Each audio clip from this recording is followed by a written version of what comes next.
Great. Well, good afternoon, everyone. I am Daniel Garcia, and I am the Behavioral Health Equity and Inclusion Liaison. I'll be serving as your facilitator for today's meeting. As per the agenda, today we will be covering organizations from Walagua, Columbia, Lynn, and Mario counties. And we won't be able to cover some of the organizations in the parking lot because they would need 4 votes. But due to conflict of interest already declared, we won't have those 4 votes today. The ones we won't cover today, we'll table them for next week, I believe. And when it's time to go over those in the parking lot, Jessica Carroll will facilitate those. We will take a quick 5 to 10 minute break around the hour, and I will try to look into that. So the Oversight Accountability Council welcomes and encourages community input. Members of the public are invited to submit public comments or get on our interested parties email list by emailing oha.measure110@dhsoha.state.or.us. That email address and more information about the council can be found on the Measure 110 OAC website.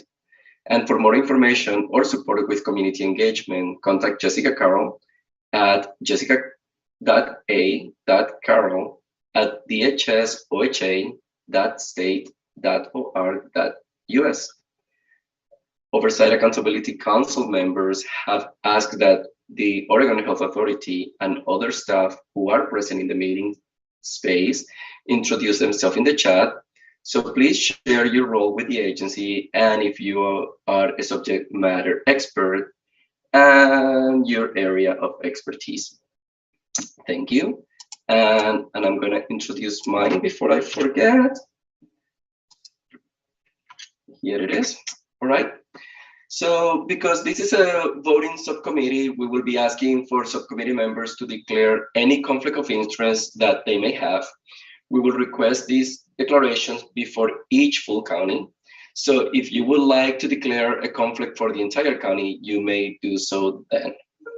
Additionally, we will be asking for potential or actual conflict of interest declaration before each organization is discussed. So please declare any conflicts when prompted by this facilitator. Also, please remember that if you do declare an actual conflict of interest, we ask that you mute your mic, let you know in the chat when it is time for you to return. If you have a potential conflict, you may remain in the room and vote after you declare it. All right. And I believe that now it's time for roll call.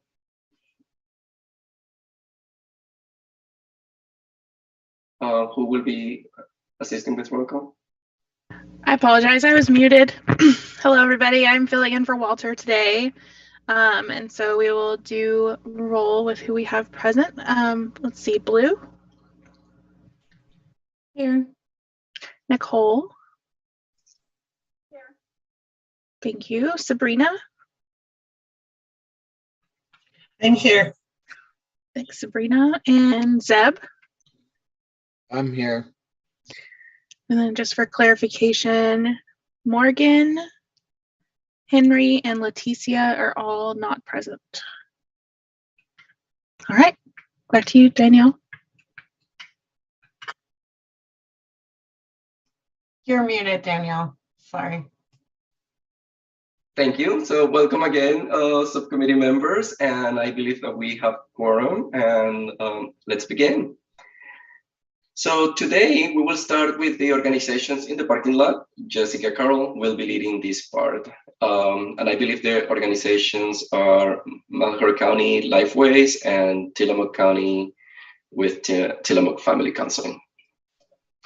Thank you, Danielle. Yeah, hi, welcome subcommittee members. So just to be clear, we have, you all have parking lotted 5 organizations in 4 different counties.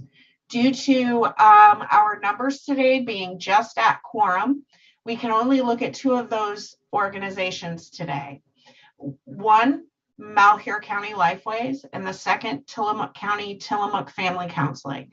The others that are in the parking lot will have to wait until our next meeting. All right. So the first organization we're going to look at is Malheur County Lifeways. We're only looking at one. So I'm going to ask now if anyone has a conflict of interest. If anyone would like to declare, a conflict of interest for Lifeways in Malheur County, please announce it. Hearing none.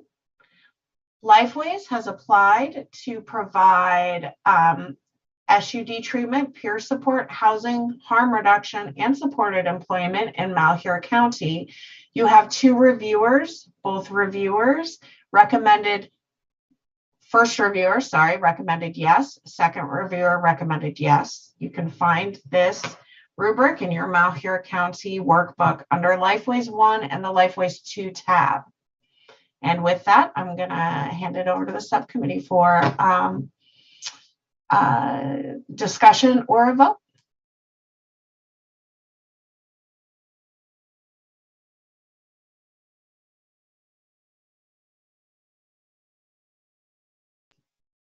All right. This is one of the organizations that has the Eastern Oregon burn in its application, all over the application.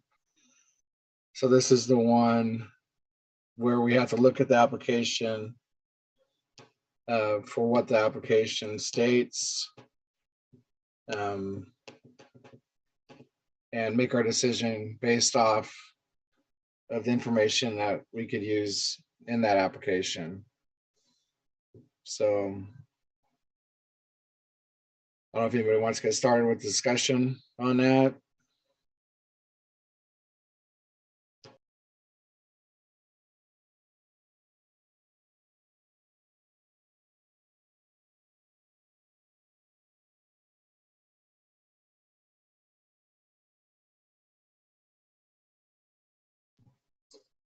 I just want to state, this is Sabrina, I'm sorry to raise my hand, but I feel a little bit conflicted. And so I'm open to hear other people's thoughts about it. And Zeb is a reviewer. First of all, I just want to say, if there's funding left and there's service elements that need to be addressed and built for that Malheur burn, we can still do direct awards. Jessica? Absolutely. Okay, and then other than that, Zeb, do you have anything that you want to add? Just kind of go off of what you were saying. So since I reviewed this application, very happy on how to view this application. I feel like you, Sabrina, I feel that for this county, if this application is not approved, that this application be looked at for potential direct award to fill any gaps in there. It's hard to review the application because it's so intermixed with the Eastern Oregon burn. It's a big piece of it. And so, you know, and this is just for context, of an overall context. This isn't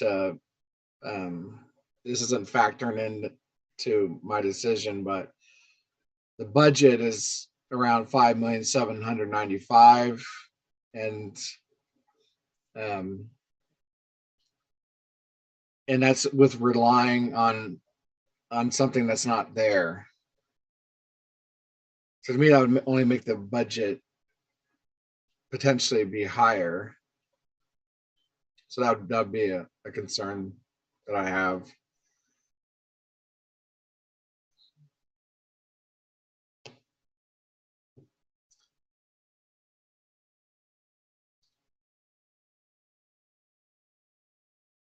And just an FYI, Sabrina, we're a small enough group. I don't think, you know, this isn't the full council. You can just go ahead and speak. Well, like I said, I'm conflicted and I do want to be very mindful in my approach of the things that I say, and I want to be very fair. And I want some of the same continuity when I'm evaluating the rubrics to, you know, be the same. And so I'm wondering in my mind, is this enough information in this rubric alone to vote and say yes, and then everything else come out in the contract period? And the other side is saying, is that fair to the other people that were applying? So that's where I'm at in all transparency. In Blue, do you have anything? So one thing I was thinking is, I couldn't recall offhand if there were like certain categories that were strong enough that we could potentially feel comfortable funding them, like peer support. But that might be a way to, I don't know, it might also just make it really confusing and time consuming, but like to see if there are certain categories that we feel comfortable funding given the way they filled out the application. And so I was just kind of scrolling through their rubric, trying to look at it that way. And it might not make sense, but that was just the thought that I had. And I'm in agreement with that as well, Blue.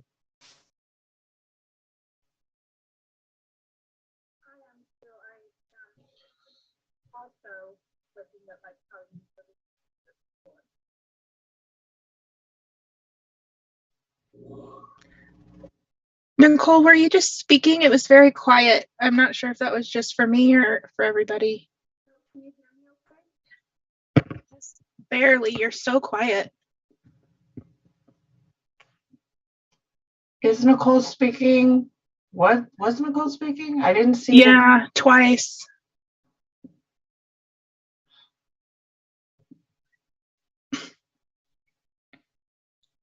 Okay, Nicole's gonna switch laptops.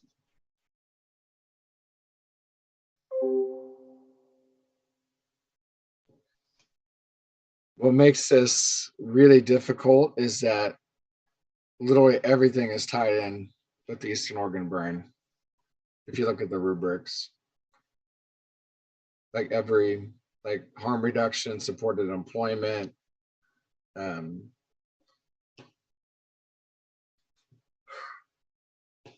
how they address diversity and inclusion.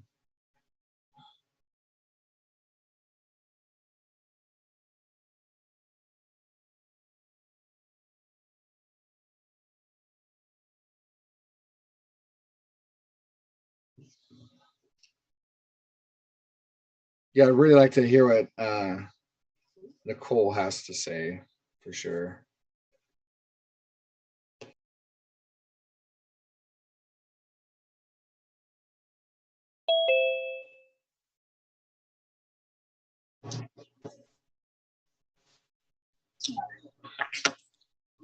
Hi, Nicole. Hi, sorry about that. Okay. What I was attempting to say is I am in agreement with Blue and Sabrina. I'm just checking out specific areas in the rubric to see what we could fund as well. Thank you.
It appears potentially housing could be one that would meet those requirements for funding. You guys want to take a look at that section?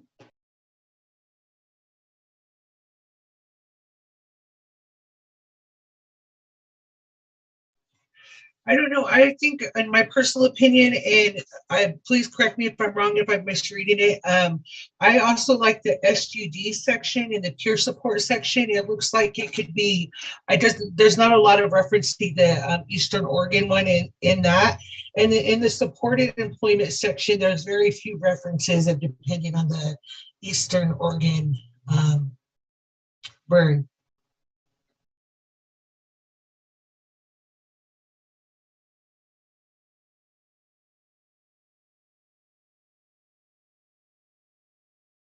And that depends on which rubric you look at.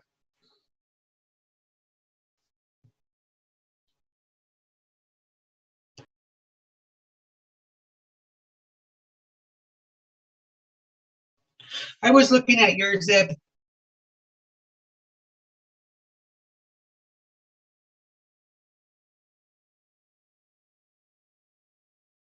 To take from the application, it says Lifeways will work with the EO of Burn to offer training to potential and established employers on accommodations and considerations for those utilizing MET as a treatment. In that section.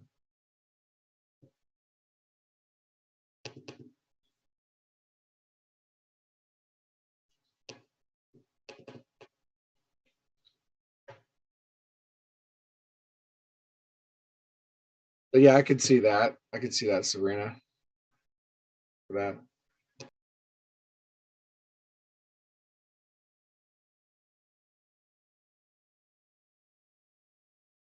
And then And I think, sorry. I was gonna say for harm reduction, it talks about the nalox boxes, and I was hoping maybe the harm reduction experts could weigh in on this. So I think that's something they have established already.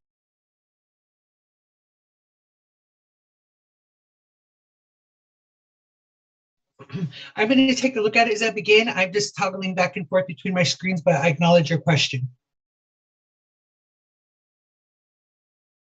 And it says in their application that they have provided nearly 900 Narcan kits within the last year in the harm reduction section.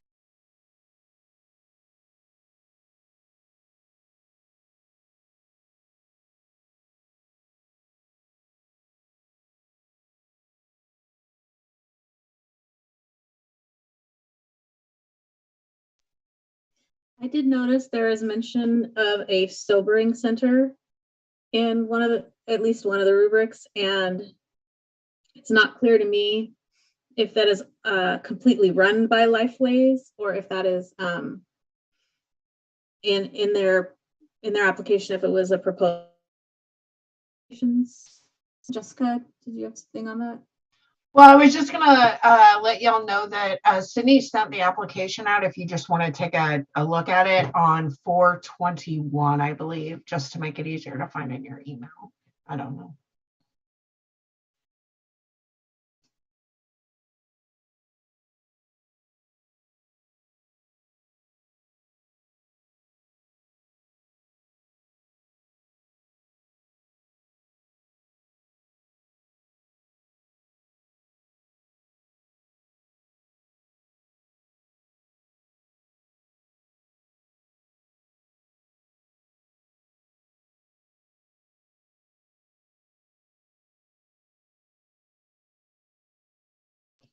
So I guess whatever we decide to do here has implications going forward in how we review all applications. There's part of me that says to fund the categories that they're asking and have OHA and the contracting sort out the details. But also that would have to extend to every application the same type of perspective when looking at it.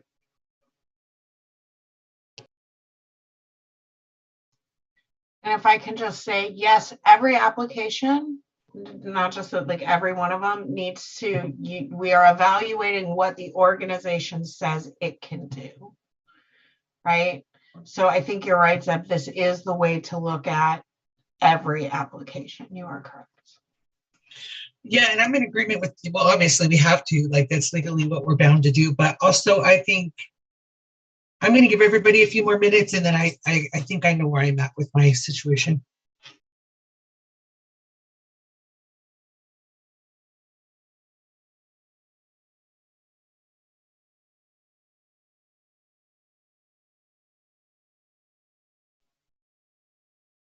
And Sabrina, I'd love to hear what you have to say if you're ready to say it. Well, yeah, I'm thinking about, I was thinking we could I'm so sorry, that we can fund the service elements that are strong and definitely independent. And the other ones that rely too much, like I said, on the Eastern Oregon, we're just going to have to deny that funding, because how would they be able to stand it up? And I'm pretty sure that's the sentiment I got from everybody, but I want to give Blue and Nicole a little bit of time to weigh in.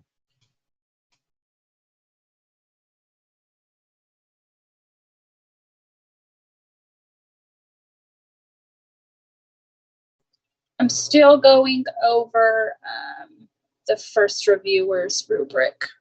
Just a moment.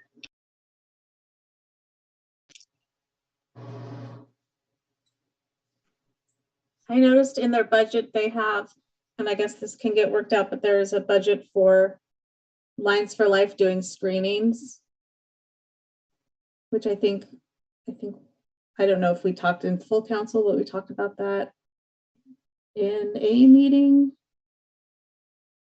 And they do have the sobering facility as well in their budget.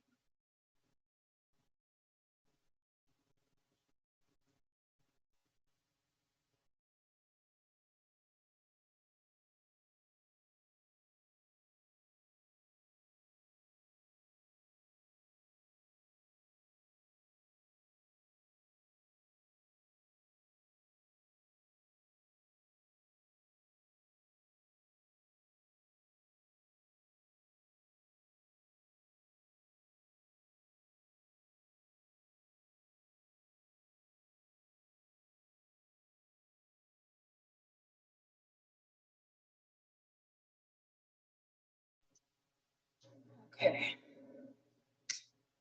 All right, I am done, and I like their housing service section and their peer support. I don't know where everybody feels or is at with those, and how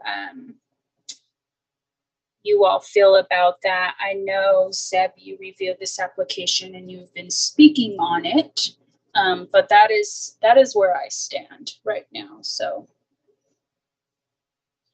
whatever we want to do.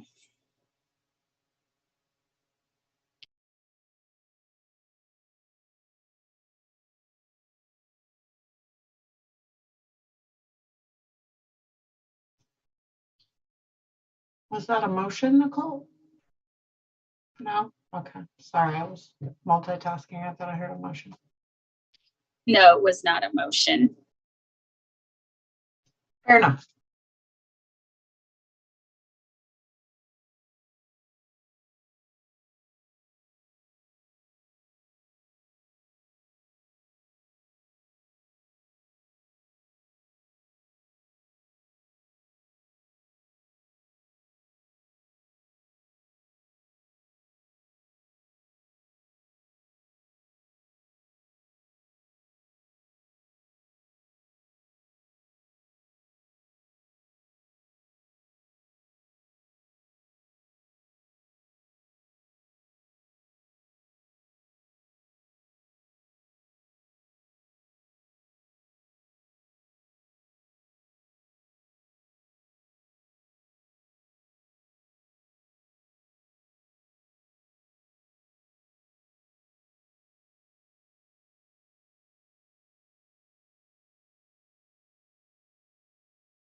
Are we still reading?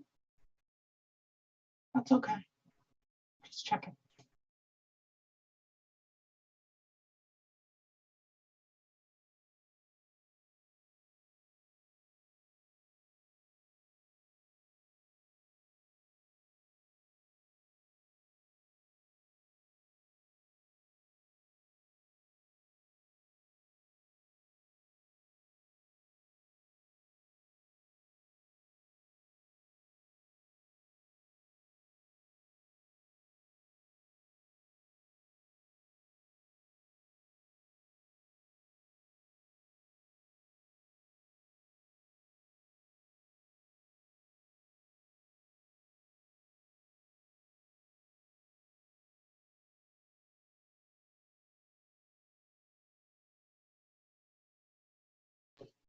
Okay, here's what I'm going to say.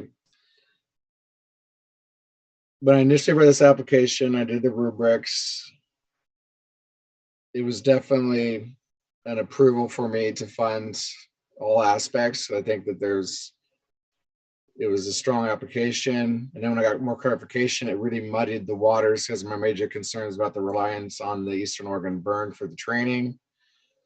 But looking at what is in the application, I feel that they can be a resource to this county. And I would like to see these services funded, and trust that OHA and the contracting is going to address those concerns.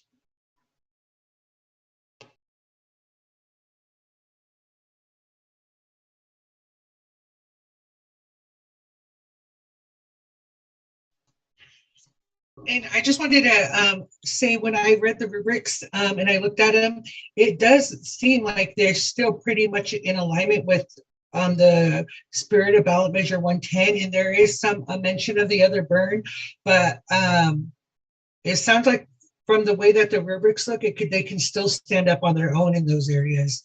And I'm in agreement with Zeb that they're in contract. If it's not strong enough, then obviously we're not going to move forward. But at the way that the rubrics look, it looks like I could be justified in my vote and saying yes for funding.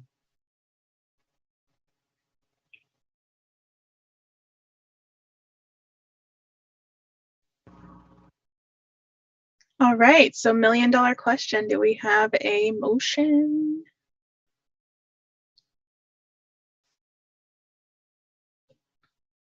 I'd like to make a motion to fund this application for the services they're requesting for Malheur County.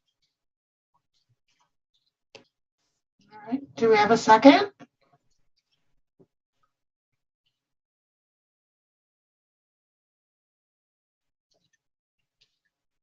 I will second it. All right. So we have a motion on the floor from Zeb to fund Lifeways in Malheur County. We have a second from Sabrina. Any more discussion? All right. Hearing none. With that, I'm going to hand it over to Sydney for the vote.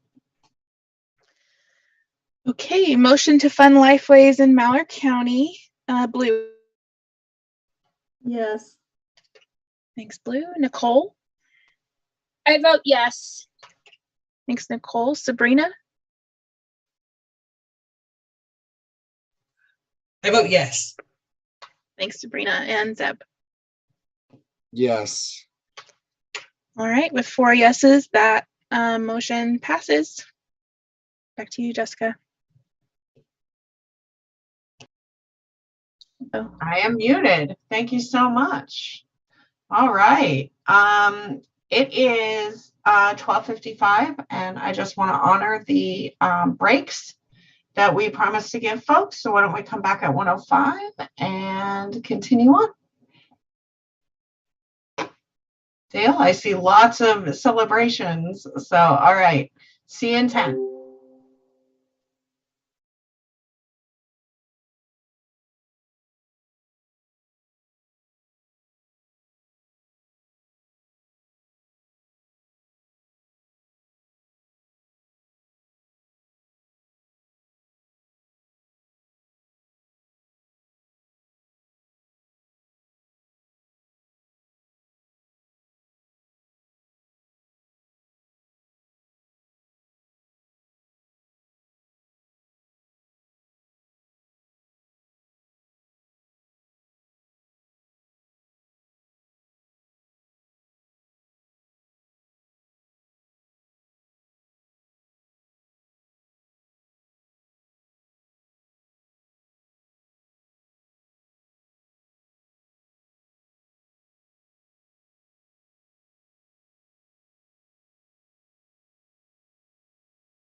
Hi, welcome back, everyone. Sabrina. I have two questions. Is Nicole still with us?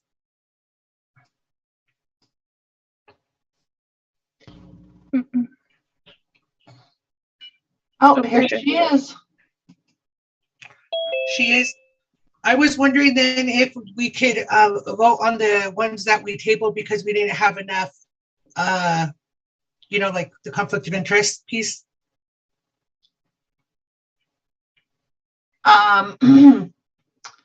So 1 second. Let me figure that out 1 second.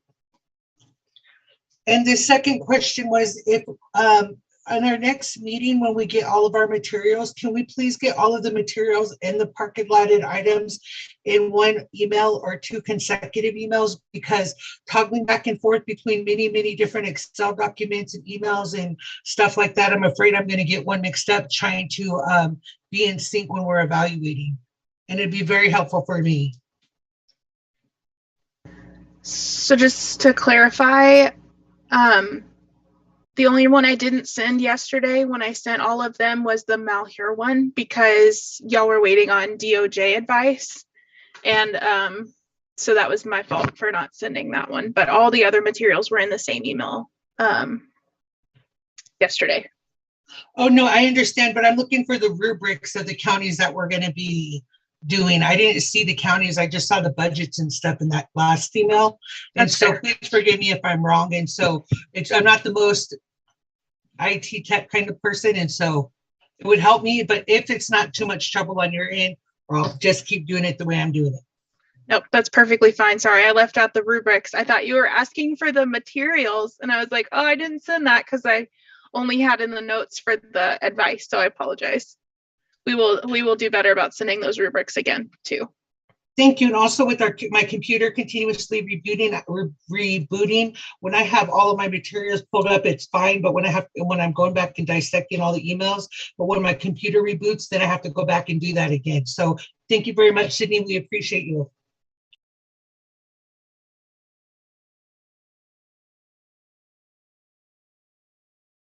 All right, so it looks like we are going to have Nicole here for a while. So we can go ahead and attend to all of the parking lot items if the committee would like to do that.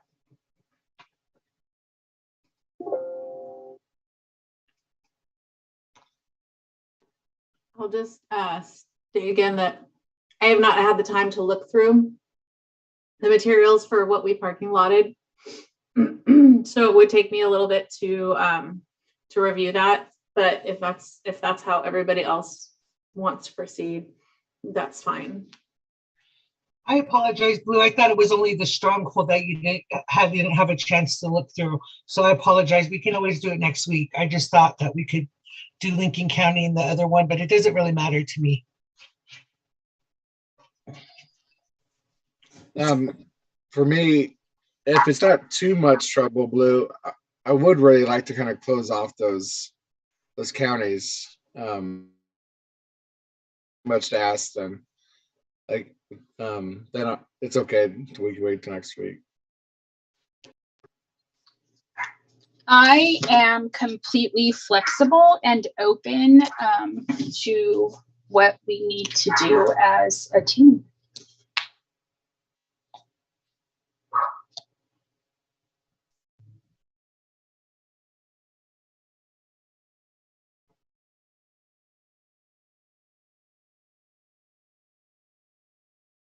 All right.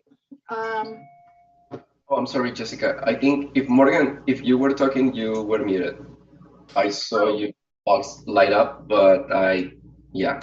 Yeah, I was just gonna say this same thing as Nicole. That whichever direction, I understand both wanting to close out the counties, and I'm wondering maybe if some of them are more simple than others, we start with those. Like if it was just a budget request that we can look at sort of live together, versus ones that are more intensive and will require some offline reading.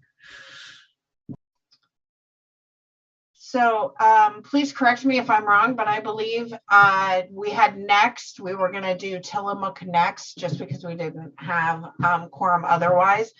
And so I believe that was just a budget that you all were looking for, but please, I'm here to be corrected if I'm wrong.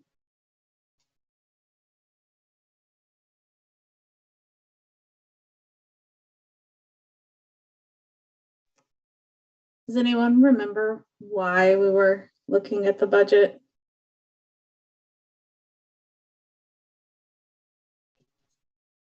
Was that for No. like Tillamook family counseling? Yes.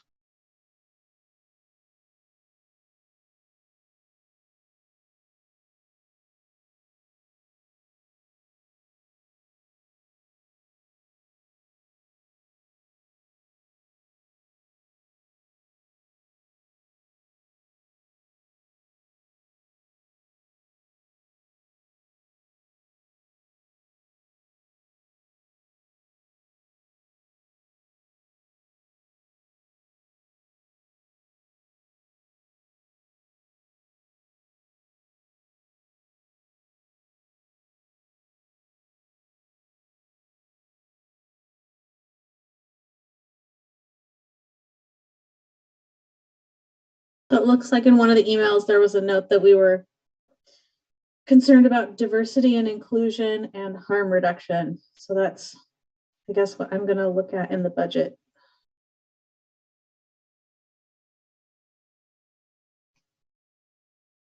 Thank you for including that in the email, Sydney. I really appreciate that.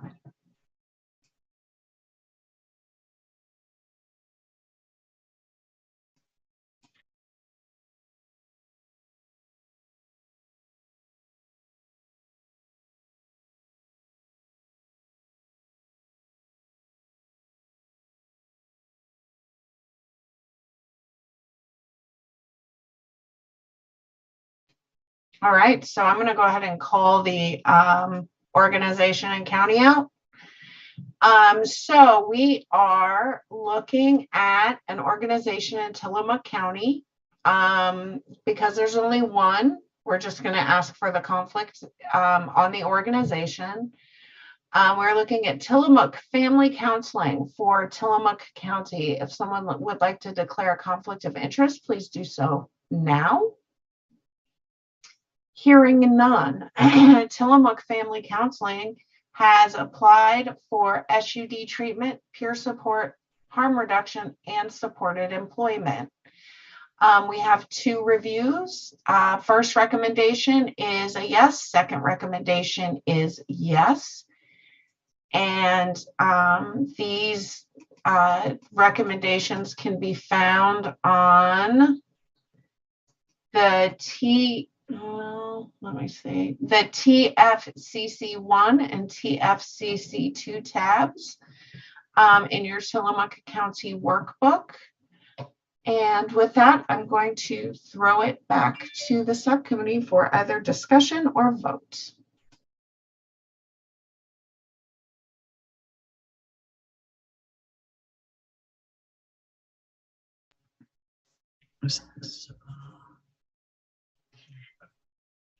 So immediately, my first one off of the rubric, one of the rubric is, if I might, let me make sure, hold on one second.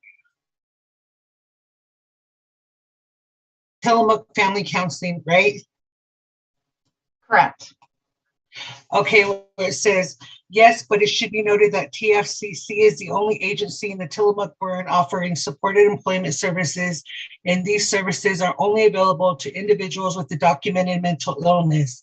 If an individual with a SUD doesn't have a documented mental illness, they may not be able to access supported employment services. So I just wanted to point that out right off the bat. I wasn't here for this one, I believe, last time.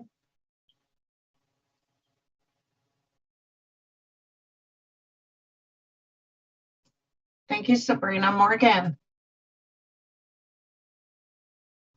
So if I'm just like glancing through their actual application, and it's as I suspected, in that it's one joint application for all the organizations. So this actual organization that we were reviewing is not fully elaborated upon, hence our confusion. It is in some parts, but it's just mentioned here and there. And so essentially what we're doing now is trying to go through those mentions. So right now I'm trying to get to their supported employment section, and I'll get back to you in a second. Thank you, Morgan. Blue? Yeah, so I think that was our concern around supported employment, unless that was also our concern for another organization, because sometimes they do blur together. And in harm reduction, it looks like the main component of their harm reduction intervention is peers. And I would just kind of categorize that as peer support. They are not asking for anything in the budget related to harm reduction. It does say they distribute naloxone, but I would not feel comfortable funding them for harm reduction only because they're not asking for money for naloxone. The harm reduction intervention they mention is peers, and I don't have a problem funding them for peers, but it doesn't feel like an actual harm reduction program. You know, it sounds like the components would still be funded based on how they've worded it. But again, it would just be like, we wouldn't want to say we were funding treatment when someone was just providing peer support. And I agree with you, Blue. Yeah, I just found in the exactly at Blue said, it says we partner with, sorry, I need to, literally, it just says Tillamook Family Counseling Center partners with Tillamook County Community Health Center to provide syringe exchange. And they are primarily a peer organization. So I still haven't got to their supported employment part yet. But I agree with that. Just fund their peers. Oh yeah, they're right. It says it right here. Anyone can access supported employment program if they have a documented mental illness. A primary diagnosis of SUD will not qualify them. So they're essentially just billing their CCMH supported employment program as if it were suitable to Measure 110 without modifying it to make it suitable. So that's going to be a not fund. I agree, Morgan. Blue? I agree as well, and I think I forgot to take my hand down from earlier, but I agree with Morgan as well on that. No worries, Blue. We've all done it. So I can make a motion. Yeah. Hang on, I always forget their names. Toggle back. Tillamook, yeah. No, I was trying to guess. What is it? Tillamook Family Counseling. Okay, I make a motion to fund Tillamook Family Counseling exclusively for their peer services. I second that. All right, so we have a motion on the table for Morgan to fund Tillamook Family Counseling for peer services in Tillamook County. We have a second from Nicole. Any more discussion? Hearing none. Sydney, please take it away. Okay, we have motion to fund Tillamook Family Counseling for peer services only. And sorry, I'm going to move everyone's order around a little bit. Blue, how do you vote? Yes. Thank you, Blue. Morgan? Yes. Thank you, Morgan. Nicole? Yes, to fund peer services. Thank you, Nicole. Sabrina? Yes. Thanks, Sabrina. And Zeb? Yes. All right, that motion passes with 5 yes votes. Thank you, Sydney. All right, so this brings us to the age-old question at this point. Would you like to move forward and look at these other parking lotted items?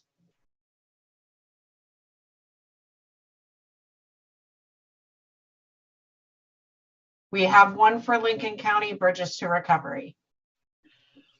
I know that I could weigh my input in on Lincoln County because that's a non-conflict of interest, but I feel unfair to say yes for something that I'm not going to be able to participate in. So I'm a yes for Lincoln County. All right. Any other thoughts on the Lincoln County Bridges to Recovery? Just looking at that application.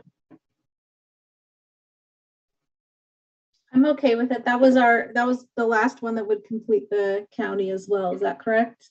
It is. So, oh, sorry, go ahead. I just wanted to ensure that we could call for a conflict of interest before we started talking. So I did not mean to interrupt.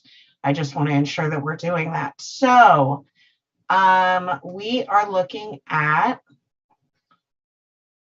Lincoln County. If someone would like to declare a conflict of interest for Lincoln County, please do so now. I would like to declare a conflict of interest with Lincoln County. Thank you, Zeb. Will you please mute your microphone and turn off your camera? We'll let you know when to come back. Fantastic. And I'm going to open Lincoln County. Okay. So I did just send all of the rubrics. Can't promise they're going to come through based on a couple email issues we've had recently, but they are on the way, hopefully. I see them, and you are a fantastic individual for doing that. Thank you so much, Sydney. I just gotta Alright. say something. Sorry, Jessica, had to interrupt you. Thank you, Sydney. That makes our life so much easier. Appreciate you. Sydney makes everyone's life easier. Let me just say that. All right. So we are looking at Lincoln County Bridges to Recovery. They have applied for, I don't have the cover sheet. So they have applied for low barrier SUD, low barrier treatment. And it's appearing that's all they applied for. So easy enough. Well, for me at least. You can find those rubrics in your Lincoln County workbook, or you can find them in the fantastic workbook that Sydney just sent through for all of us under the LC Bridges 1 and LC Bridges 2 tab. And with that, I'm going to throw it over to you, subcommittee. Do we have notes on our concern? Is it the cost, the budget asks? Was that our concern here? Looking at it now, it's my concern. I also don't see the budget for bridges specifically. Was it folded into the Lincoln County Public Health? Yes, it is the very large budget document that you all received. Okay, which tab? Because I'm not seeing a tab that says bridges. That's my confusion. I'm going to need to pull up that budget 1 second. The tab that says Lincoln County, and then within that, it's further broken down on that tab.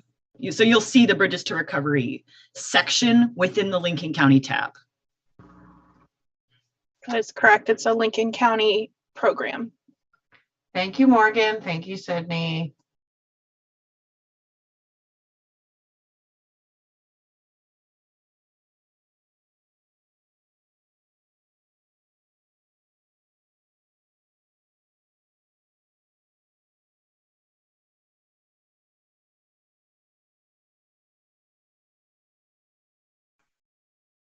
Well, while I don't remember our exact concern, it looks like they want most or all of their staff to be paid for what if I remember correctly, is a medication assisted treatment program, but Yeah.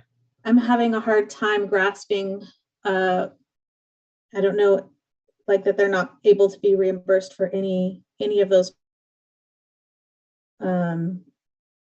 through other means. Those are a lot of positions.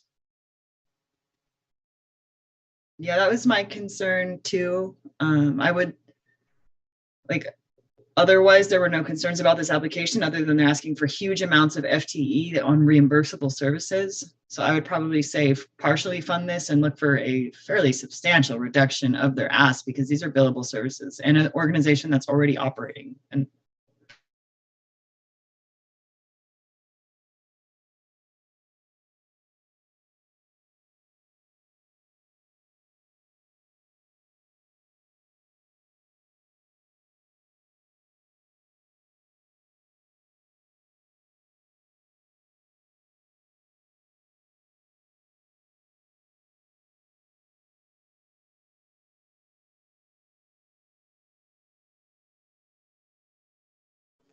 anybody happen to recall if this was for folks who are incarcerated or if it's for everybody or possibly both?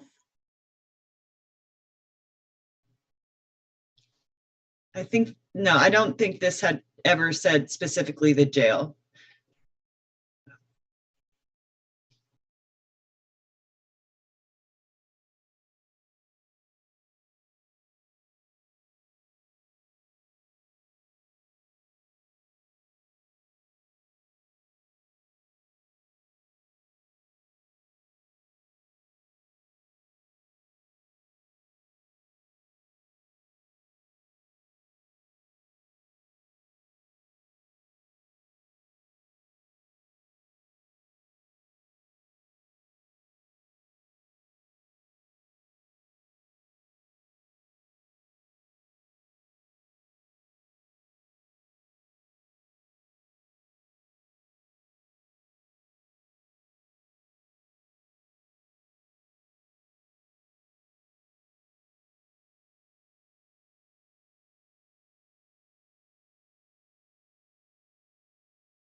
Yeah, it looks like there were concerns around, they didn't answer question 11, which I don't know what that is offhand, but that there were just concerns around no explanation as to why they need help both sustaining this program and growing it.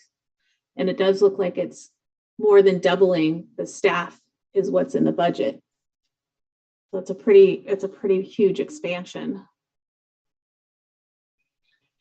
And Blue, I think the number 11 question is how are they going to reach the LGBTQIS, excuse me, I don't remember all the acronyms, that community and some other communities. I think that's question number 11. And then also I agree with what Morgan said. Initially, like if we fund them to do a drastic budget cut, but I don't know if that's where we're still at.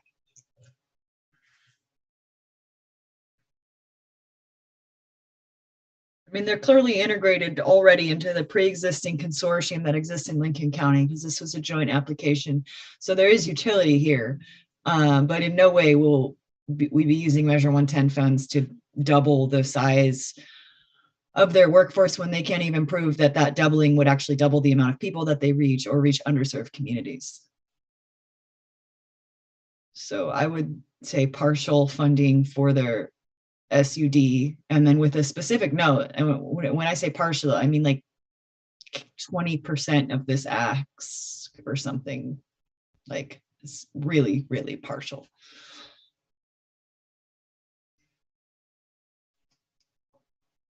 Okay, we are noting your concerns for sure. We have a dedicated person noting your concerns. How does everyone else feel about a partial funding here? I would support that. I'm okay with that as well. Awesome. Good. Okay. I would like to make a motion to partially fund Bridges to Recovery in Lincoln County for SUD services, looking at a major budget reduction. Do we have a second?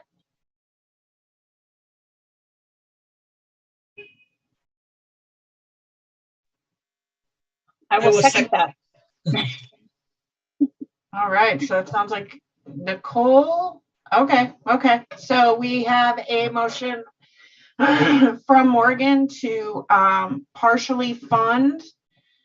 No, I just lost the name. Bridges to Recovery.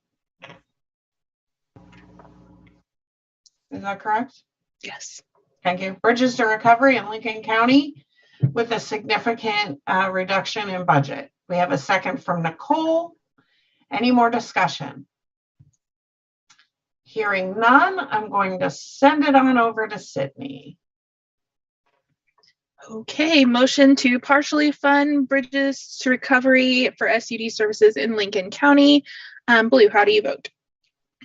Yes. Thanks, Blue. Morgan? Yes. Thanks, Morgan. Nicole? Yes. Wonderful. Thanks, Nicole. Sabrina? Yes. All right, and Zeb is out with a conflict. That motion passes with 4 yes votes. And back to Jessica if we're going to do Klamath, or to Danielle if we're moving on to Wallowa. I'm talking and nobody can hear me. Right. So I have just asked Zeb to return, and it sounds like I think the consensus was that we were going to not come back to Klamath County. Correct. Is that correct, y'all? I don't know. I'll let Zeb speak to that because I said I wasn't going to weigh in, but he Okay. was wanting to do some stuff, so I don't know. All right. Hey, I'm back. Hi, Zeb. Welcome back. Hey, I almost lost my hat. I had to find it. Uh-oh. Okay, we can't have that. We can't have that. Okay.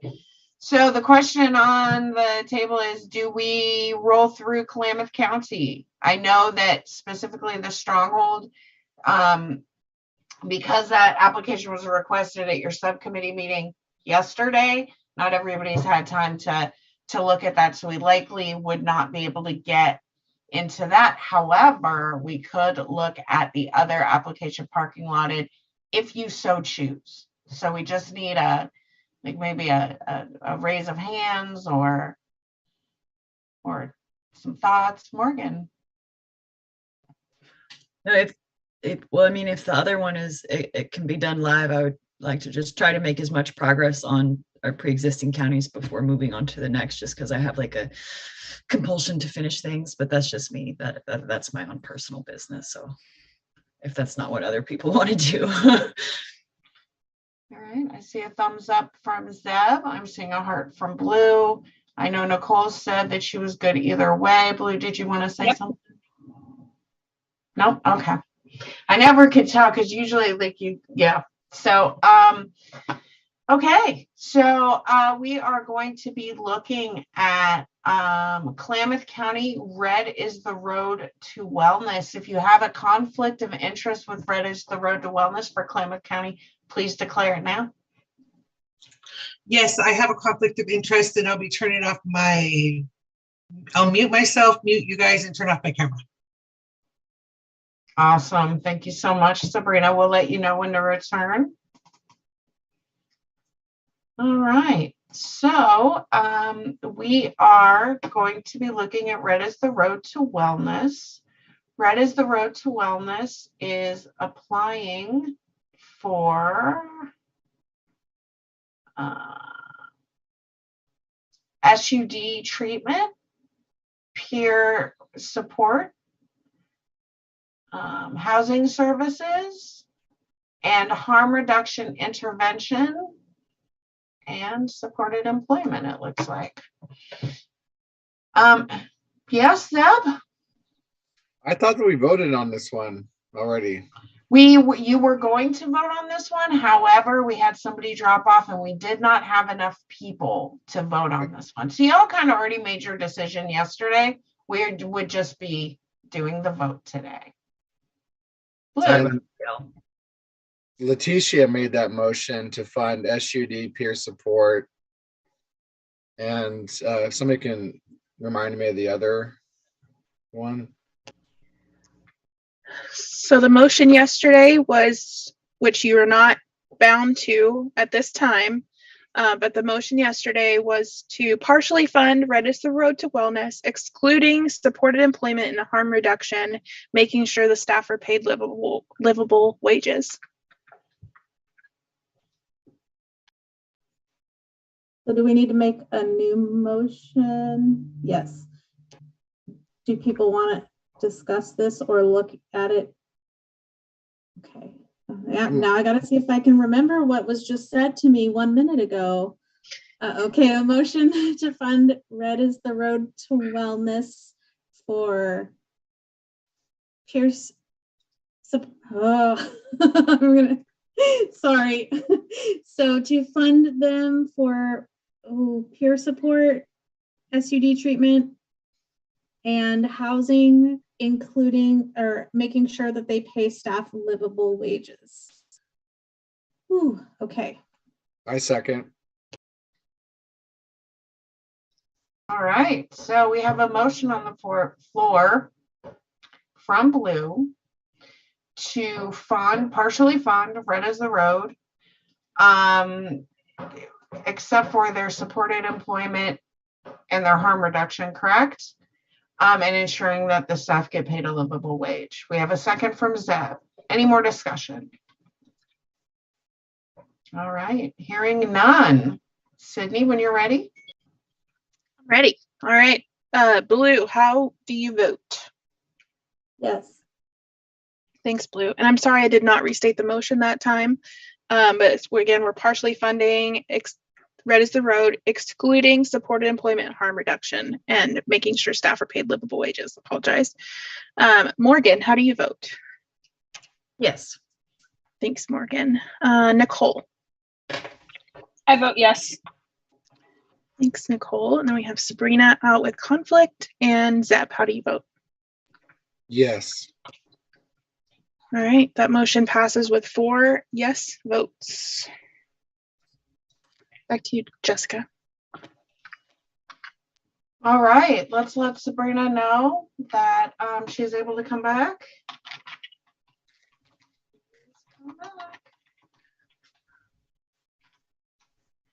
All right, and with Sabrina coming back, we cannot. I don't think we are going to. Are we doing the next? Perfect. That's what I thought. I just wanted to make sure. Awesome, thank you. And I'm going to be handing it over to Morgan. Before you go, can someone tell me what the concerns were of Stronghold were? Or no, I was there when we did that. Never mind. Remember when I see it. Okay. And with that, I'm going to hand it over to Danielle, and he's going to cover the rest of the counties. Thank you all. Thank you so much, Jessica. Thank you. And yes, so we are going to start with Wallowa County. So first, if you have a conflict of interest with the entirety of Wallowa County, please declare it now. Okay, I hear none. So the first organization that you will be considering is Boulder Care Inc. If you have a conflict of interest with Boulder Care Inc., please declare it now. I'm sorry to interrupt you, but I can come back now. Oh, yes. Okay, thank you. Welcome back. So again, just to make sure that you heard that, Sabrina, the first organization that you will be considering is Boulder Care Boulder Care Inc. And if you have a conflict of interest with Boulder Care Inc., please declare it now. I hear none. So Boulder Care Inc. is applying to provide substance use disorder treatment, peer support, and harm reduction for Wallowa County. You can find the rubrics in the Wallowa County workbook under Boulder Care tabs 1 and 2, with 1 no and 1 partial. And now I will turn it over to the subcommittee for discussion or for a vote.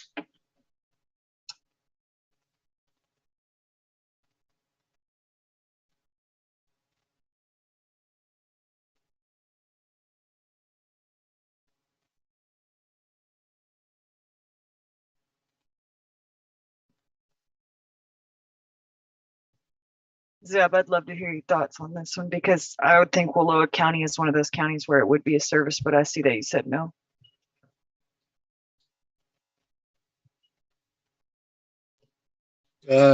Yeah, just based on this county's needs, my recommendation was no. I just felt that after reading it, I just came to that conclusion.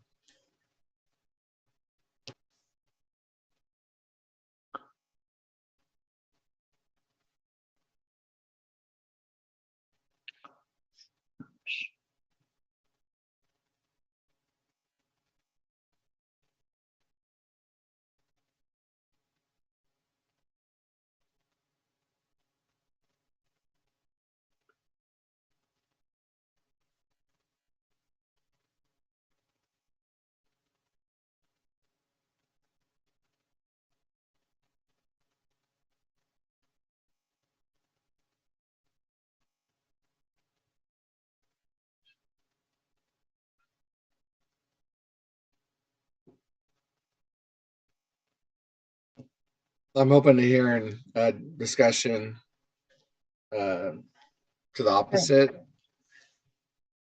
Yeah, this is one just by the geographic and demographic nature of the county where I do feel that having a remote option is just because there's very little else services wise out there. I do feel like Boulder Care would provide a useful service here under the same conditions that we've accepted previously with tech access in those counties that we have funded for Boulder Care. This is probably in our demographic data, but I would just like to point out, I'm Googling it, that the population of Wallowa County was 808 people in the 2010 census. Which is why the budget ask is so small, because it's done on a mathematical formulation of the total population of the county.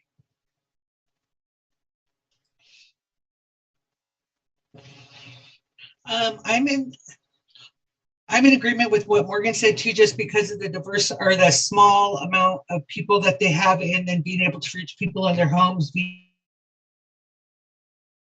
outreach, of making sure that everybody has accessible means to get in contact with them.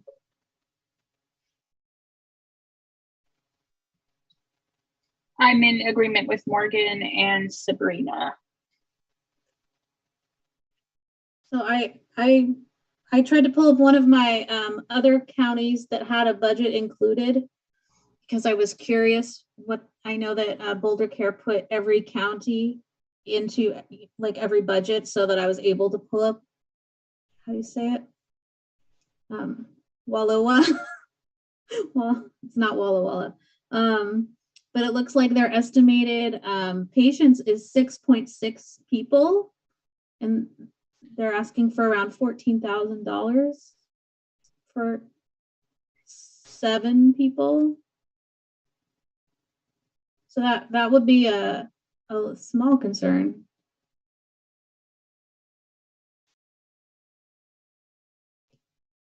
And, as part of the rubric, it talks about organization type, and they're listed under, a foreign professional corporation, with like a main office in Delaware. And it sounds like they got an office somewhere in Portland at some point. I just, wonder how much research they did into, applying or into this particular county and their needs, when there's potentially other, providers that can also step in and do that.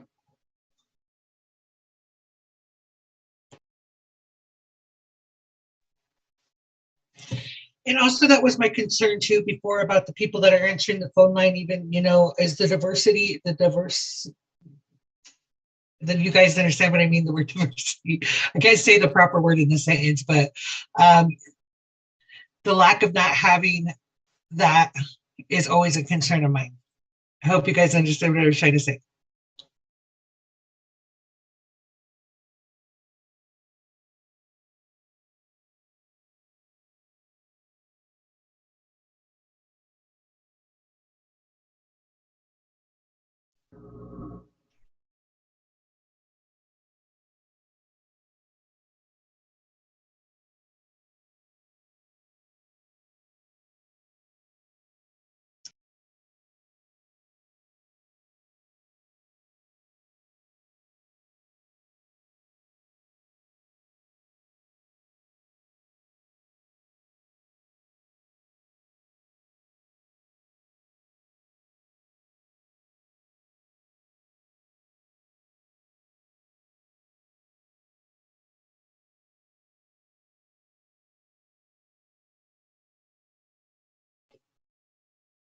But I'm completely open if someone wants to make a motion.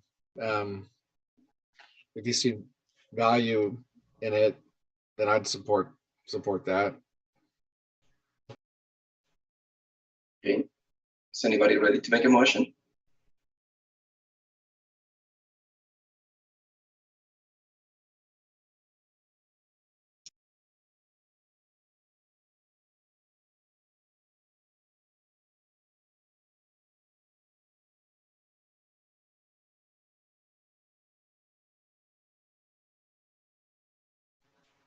I'm going to make a motion to partially fund Boulder Care for their SUD services with the technology accessibility caveat from previous motions in Wallowa County. I'll second that. Okay, so we have a motion from Morgan and second Blue to partially fund Boulder Care for substance use disorder services with the technology accessibility caveat in Wallowa County. Is that correct? Yes. Okay. Any more discussions on that one? Okay, I hear none. So Sydney, I believe that we're ready for a vote. Okay, sorry, I was just trying to find the cut and paste from that last motion, but I will look for it just for consistency's sake, because Morgan, I think you've made all of those thus far, so I just want to make sure they're all the same. Okay. All right, so with that, Blue, how do you vote? Yes. Thanks, Blue. Morgan? Yes. Thanks, Morgan. Nicole?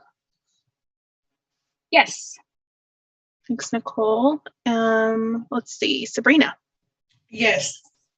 Thanks, Sabrina. And Zeb. Yes. All right, that motion passes with 5 yes votes.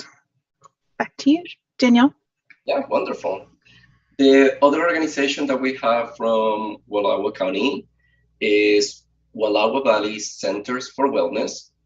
If you have a conflict of interest with Wallowa Valley Center for Wellness, please declare it now. I hear none. So Wallowa Valley Center for Wellness is applying to provide substance use disorder treatment, peer support, housing, harm reduction, and supportive employment for Wallowa County. You can find the rubrics in the Wallowa County workbook under Wallowa Valley tabs 1 and 2. And the recommendations are both yes. I will now turn it over to the subcommittee for discussion or for a vote.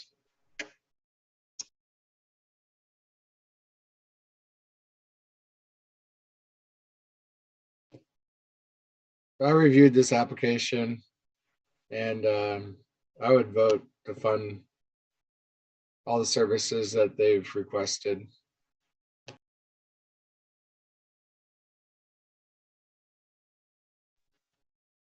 I would agree with that based off the rubric. Is that a motion? I can make a motion. I like to vote to fund Wallowa Valley. Is that right? For all the services that they applied for in this county. Thank you. Thank you. Do we have a second motion? I'll second that. Okay, so we have a motion from Zeb and second motion from Sabrina to fund Wallowa Valley Center for Wellness for all their services.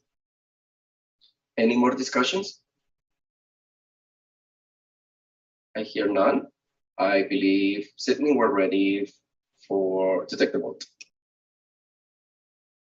I should unmute first. Okay, motion to fund Wallowa Valley Center for Wellness in Wallowa County. Blue, how do you vote? Yes. Thanks, Blue. Morgan. Yes. Thanks, Morgan. Nicole. I vote yes. Thanks, Nicole. Sabrina. I vote yes. Thanks, Sabrina. Zeb. Yes. All right, that vote passes with 5 yes votes. Danielle. Wonderful, Sydney. So I wanted to ask everybody if we, since we're changing now to Columbia County, if we need a 5-minute break before going into Columbia County, or if you prefer to continue our conversation.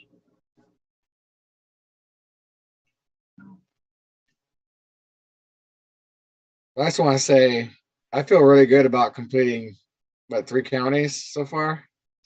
I could use 5 minutes to celebrate. Fantastic. So let's celebrate for 5 minutes, and so yeah, let's be back here at 2 p.m. Thank you.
Is it dry?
Okay, welcome back.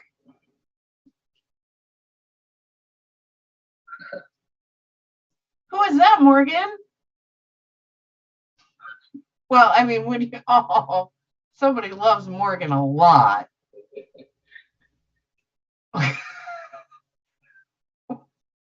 Morgan may not have a computer or headphones at the end of this, or a face. That's adorable. All right. Nicole is coming back. Seb, are you back? Blue, are you back?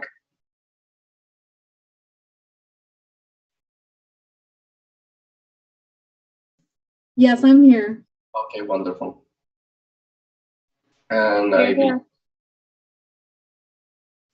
great, thank you, Nicole. I believe that we're just waiting for Zeb to come back.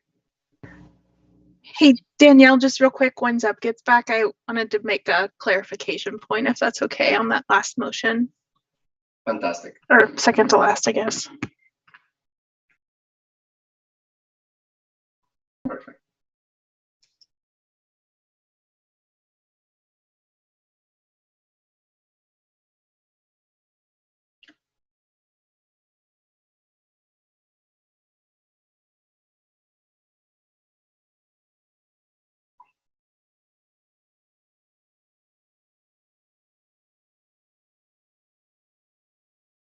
So, Zeb, are you back?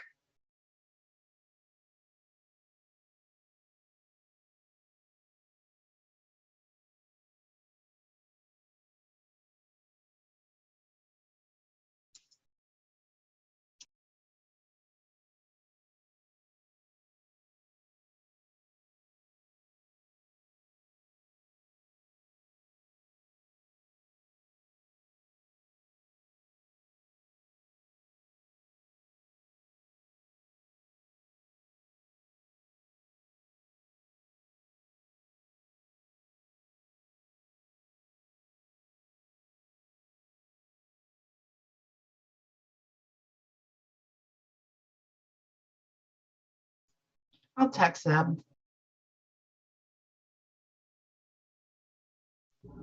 Thank you, Jessica.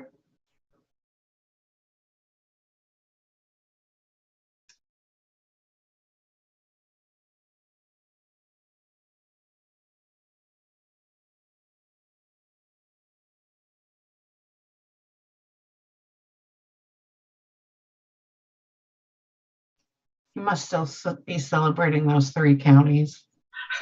Yes, exactly.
I'm back.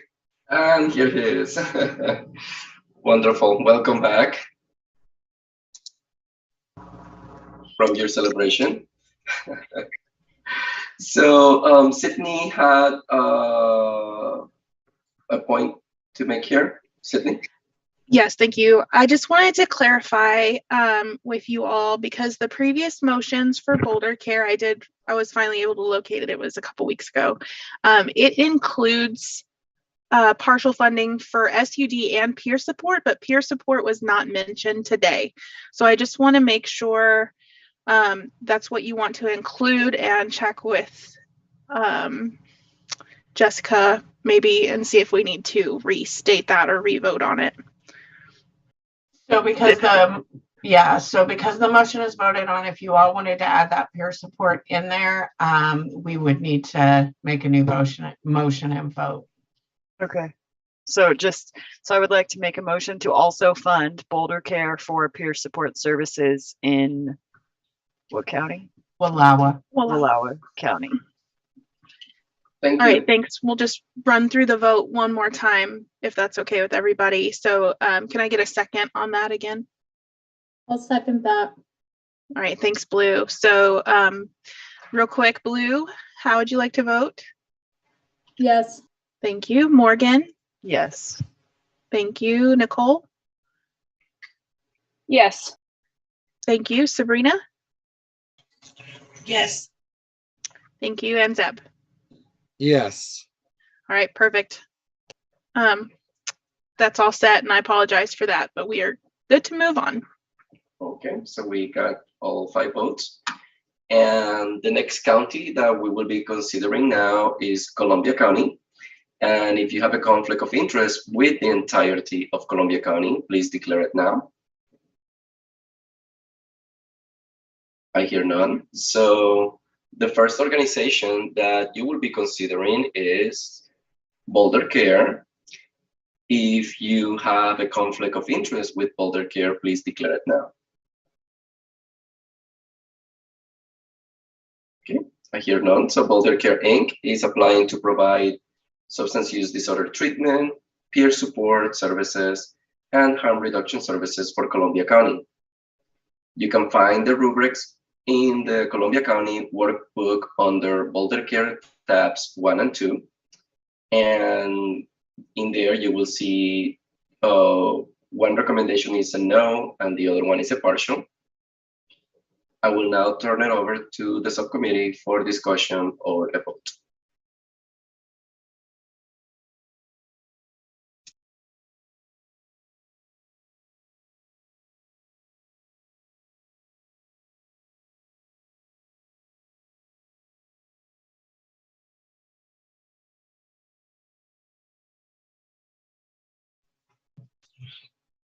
Hello.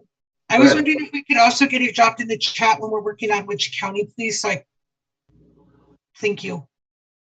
Let me make sure that I understood. You want us to? Would you want me to also put it in the chat? Yes, please. So that way, when I'm toggling back and forth, I can make sure I'm on the right thing. Thank you. I will do that. Thank you. I have that, Danielle. I got it. I just put it in there. Thank you.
So the rubrics are, one is saying no, not to fund, and then one is saying to partially fund. I reviewed Columbia County, so I reviewed this and all the rest of them. And this was one county, so it's a rural county, but nearer to metropolitan areas. What I noticed from this county though is there's a severe lack of mat. People were talking about having to drive to Portland, which is about an hour depending on where you're at in the county.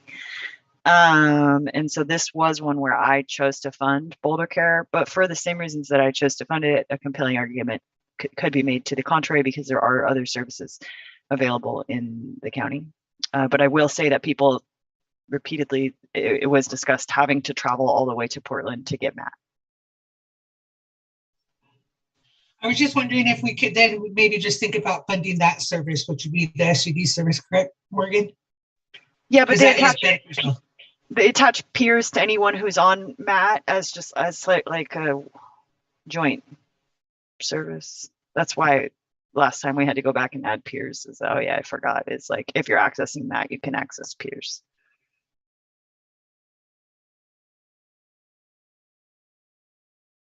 But I mean, if it doesn't matter. I was just looking at their total ask, which is a good chunk of money for Columbia County, and that's my only concern is that maybe funding them at a lower amount than their ask would make me more comfortable because we don't know how they're going to be able to reach all these folks. But I am certainly in support of giving them some money to try to increase access to those services.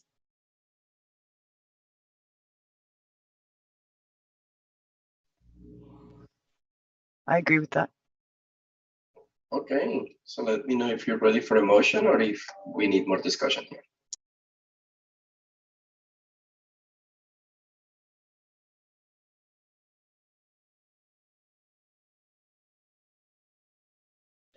If someone wants to make a motion, I'm ready to vote.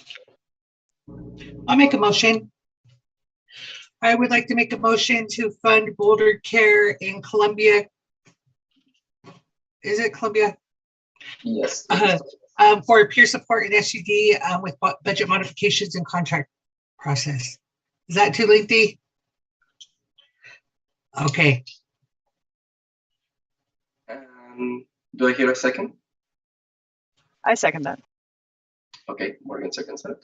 So we have a motion to fund Boulder Care for peer and substance use disorder in Columbia County. Sabrina made the motion, Morgan seconded. Any more discussions? I'm curious if we need to put anything in the motion around technology and accessibility to telehealth like we have in other counties. That would be my only thought. Okay, so Yeah, I forgot. So should we restate the motion? Yes, do I need to take this motion off the table or can I just restate it? I believe restate it unless Jessica says, yeah, restate it. Okay, I would like to fund Boulder Care in Columbia County for SUD and peer support with budget modifications and the increased accessibility of technology. And I think that's it. Perfect, thank you, Sabrina. And do I hear a second motion? I'll second that. And Blue seconds that. So we have a motion to fund Boulder Care in Columbia County for peer and SUDs with budget modification and increased accessibility of technology. Do we have any more discussions? And if not, we are ready for a vote. Okay. Motion to partially fund Boulder Care. Blue, how do you vote? Yes. Thank you. Morgan? Yes. Thanks, Morgan. Nicole? Yes. Thanks, Nicole. Sabrina? Yes. And Zeb? Yes. All right, that motion passes with 5 yeses. Danielle? Wonderful. Thank you, Sydney. So the next organization that you will be considering is Medicine Wheel Recovery. If you have a conflict of interest with Medicine Hill Recovery, please declare it now. I hear none. So Medicine Hill Recovery is applying to provide all the services, and that includes substance use disorder, treatment, peer support, housing, harm reduction, and supportive employment for Columbia County. You can find the rubric in the Columbia County workbook under Medicine Wheel tabs 1 and 2. And there you will see that the two recommendations are partial. And I will now turn it over to the subcommittee for discussion or vote.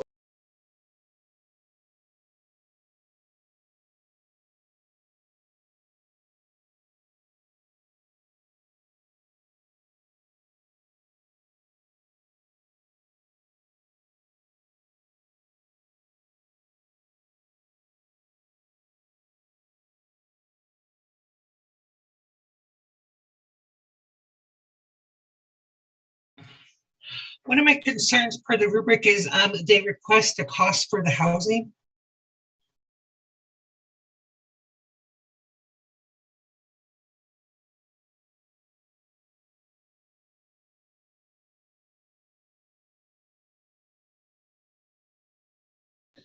Sabrina, could you explain that a little bit further?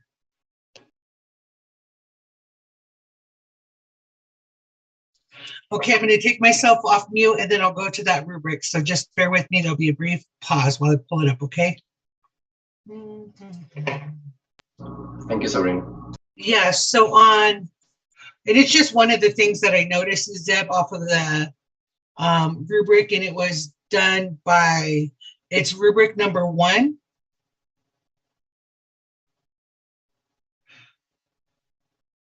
So this one was, there's a lot of stuff in the, the weakness box, but this one's on 18, line 18C, and it just says housing appears to have a cost to the individual seeking services, which may limit its accessibility. Oh, I see. Thank you, Sabrina. Uh-huh. And so I had some other note. This application, the gender, I'm trying to see if the rubric says it. Yeah, there was like an issue with gender identity in the reviewers or the applicant's answer as it pertains to housing people of different gender identities was wholly inadequate. And throughout the application, it repeatedly conflated service delivery with service provision, which is why you see the reviewers say something about like these two are the only categories that they're actually providing. Everything else is a referral. I think that's on the first rubric. But so this application was hard because it stated a lot of things that were referrals, but it wasn't always clear what they were doing in-house and what they weren't. And so I see that reflected repeatedly throughout the rubrics, that they're referring out, that they're not doing things in-house, and so I had major concerns about this, and I do see them reflected by the official reviewers here in the rubrics.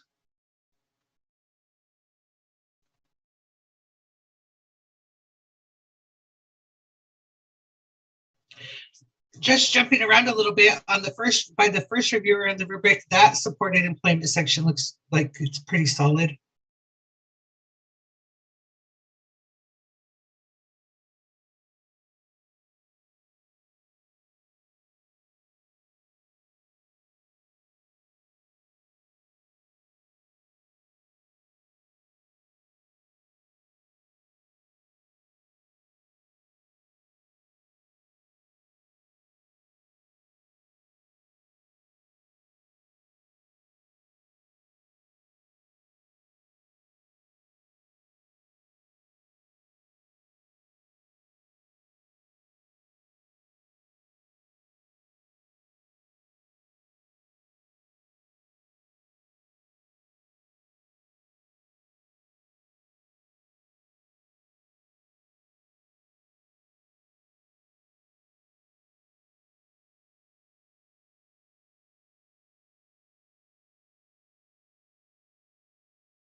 Just on supported employment, I just want to say that how I filled out this rubric directly contradicts the reviewer, and that I wrote, this is mostly a referral service. And it's essentially they'll like aggregate who the willing employers are in the area to employ people who need additional support. But it's just referring them. It's just being able to tell them where to go, where they can go get hired. And it wasn't a comprehensive supported employment plan like I'd seen elsewhere, such as the Fidelity model. My question is directed towards Morgan. I see a lot of, obviously we can see in writing a lot of the same things that Morgan pointed out, but do you feel that there is strong elements in this for partial funding? I voted to not fund, but I could do I would be okay with the partial funding on limited services.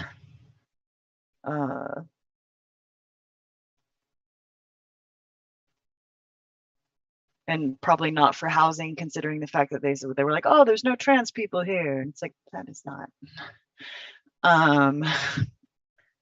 But like, so limited, so yeah, partial funding for, but then like one of the reviewers says they don't do their MOUD in-house, and you're not super sure how accepted they are of it. I don't know.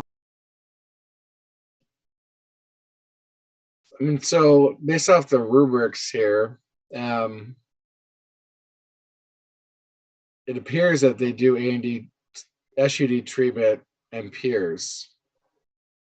I'd feel comfortable funding both of those categories. I'm not sure how everybody else is feeling. I can make a motion to that.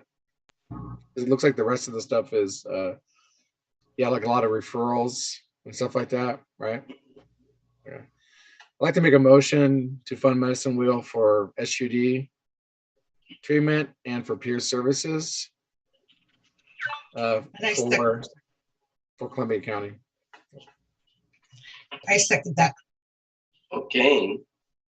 So we have a motion from Zeb and a second from Sabrina to fund medicine wheel recovery for SUD treatment and peer support for Columbia County. Any discussions? I hear none. So if none, then we're ready for a vote. Okay, motion to fund Medicine Wheel in Columbia County for SUD treatment and peer support services. Blue, how do you vote? Yes. Thank you, Blue. Morgan? Yes. Thanks, Morgan. Nicole? I vote yes. Thank you, Nicole. Sabrina? I vote yes. Thanks, Sabrina and Zeb. Yes. All right, that motion passes. Back to you, Danielle. Okay, wonderful. The next organization that you will be considering is Youth Era. If you have a conflict of interest with Youth Era, please declare it now. I hear none. Youth Era is applying to provide peer support services for Columbia County. You can find the rubrics in the Columbia County workbook under Youth Era tabs 1 and 2. And the two recommendations were yes. I will turn it over to the subcommittee now for discussion or a vote.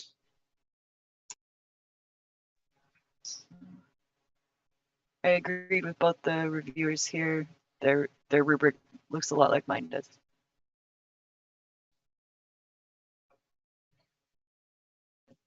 And I guess from what I've read in this rubric and everything, it's like everything looks great. I guess the only question would be they specialize in a very specific age category. And if we could just talk about that a little bit, I'm definitely not against not funding them, but if we could. I think it boils down to cultural specificity, almost, in that that particular age range has its own dialect and culture, and so maintaining relevant culturally specific and relevant services is almost catering those services to youth. And so I just published a paper in the Journal of American Medicine at the beginning of the month that showed youth overdoses doubled one year to the next and continue to rise. So this is currently a priority population as it relates to substance use. And that's great. I agree with you, Morgan. I just want to talk about it for a second, but I think that yeah, because it's weird, right? Restricting. Yeah, it's weird to restrict services. Yeah, and at the same time, they're reaching a specific population of people and saving lives while doing so. Yeah. So I'm on board with the recommendations to fund this. Yeah, and it's a population that's fairly hard to reach. They tend to not have like the most progressed substance use disorder because they're so young. They haven't had many years to descend, but current drug use is incredibly high risk for fatality. So I did appreciate this application. And I remember either in our values or in our rules, we did call out that we wanted to support programs that were for youth as well, knowing that that's we don't have very many right now in the state. So it's definitely something that we wanted to support. And yeah, I think the reasons that they also restricted are just, for safety and, it's a whole different mindset when your brain isn't fully developed. So it really takes a different kind of specialty, I think, to work with young people. And I also just wanted to congratulate you, Morgan, on getting a paper published. Amazing. Thank you so much. I'm second author. It's not that cool. It's cool. I want to interject, and say that is pretty cool. So it's way cool. It was that freelance piece I did for Filter where I talked about blues and how blues inundated Oregon. That turned into an academic paper. Like a super obscure offshoot of harm reduction turned into a real academic paper. Congratulations. Thank you. Okay, so I would like to make a motion, I believe, to fully fund Youth Era in Columbia County. I second that motion. Okay, so we have a motion to fund fully Youth Era in Columbia County from Morgan first and Nicole second in motion. Any more discussions? Right. I would just like to say they had a very modest budget, and so I would like for there to be room to potentially add to that to meet the needs of this county. Okay, Yeah. so the new motion. And their wages too, I would want to double check for the same. So if you are cool with the motion that you have, again, we have a document where we're documenting all of that. So thank you for pointing that out, Zeb and Morgan. If you're okay with the motion, I think we can proceed. Okay, so Sydney, time for vote. Okay, motion to fund Youth Era in Columbia County. Again, all of these contracts will be negotiated and things will be looked at with your concerns. Moving on to the vote. Blue, how do you vote? Yes. Thanks, Blue. Morgan? Yes. Thank you very much. Nicole? Yes. Thank you. Sabrina? Yes. Thanks, Sabrina. And Deb? Yes. All right, that motion passes with 5 yes votes. Daniel? Wonderful. We have two more organizations from this county.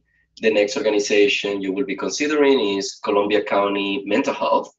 If you have a conflict of interest with Columbia County Mental Health, please declare it now. I hear none. So Columbia Community Mental Health is applying to provide substance use disorder treatment, peer support, housing, and supportive employment for Columbia County. You can find the rubrics in the Columbia County workbook under CCMH tabs 1 and 2. And in there, you will see that one recommendation is yes, and the other one is yes partial. I will now turn it over to the subcommittee for discussion or a vote.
Can you repeat the categories that they applied for? Because I didn't think I heard harm reduction.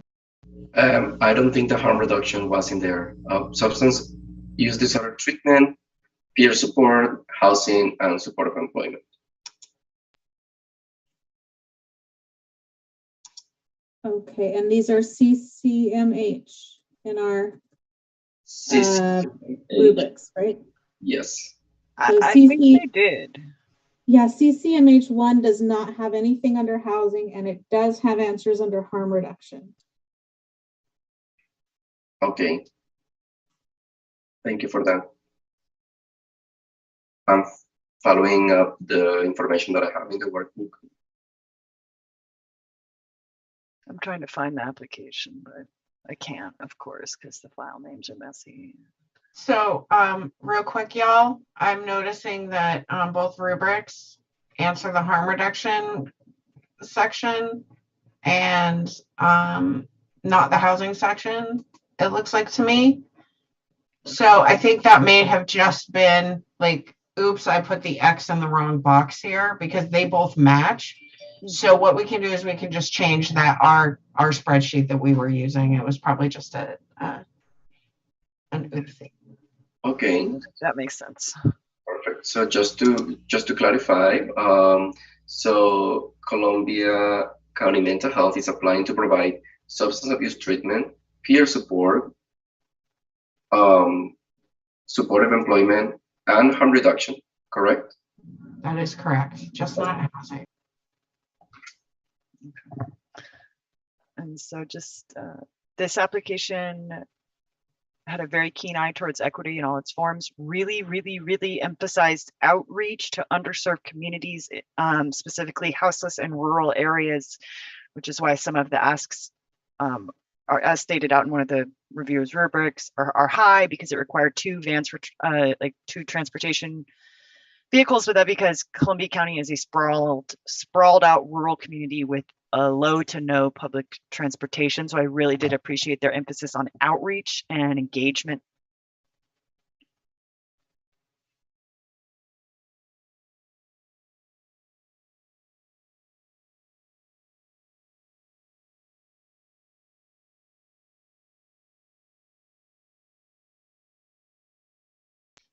And I guess maybe Morgan, you could answer this. In their application, did it state their funding sources? So it's the CCMH. It's the mental health, which is why they already have a lot of infrastructure that's already doing this, and they're just trying to expand directly with an SUD focus and increase outreach and engagement in diversity, equity, and inclusion.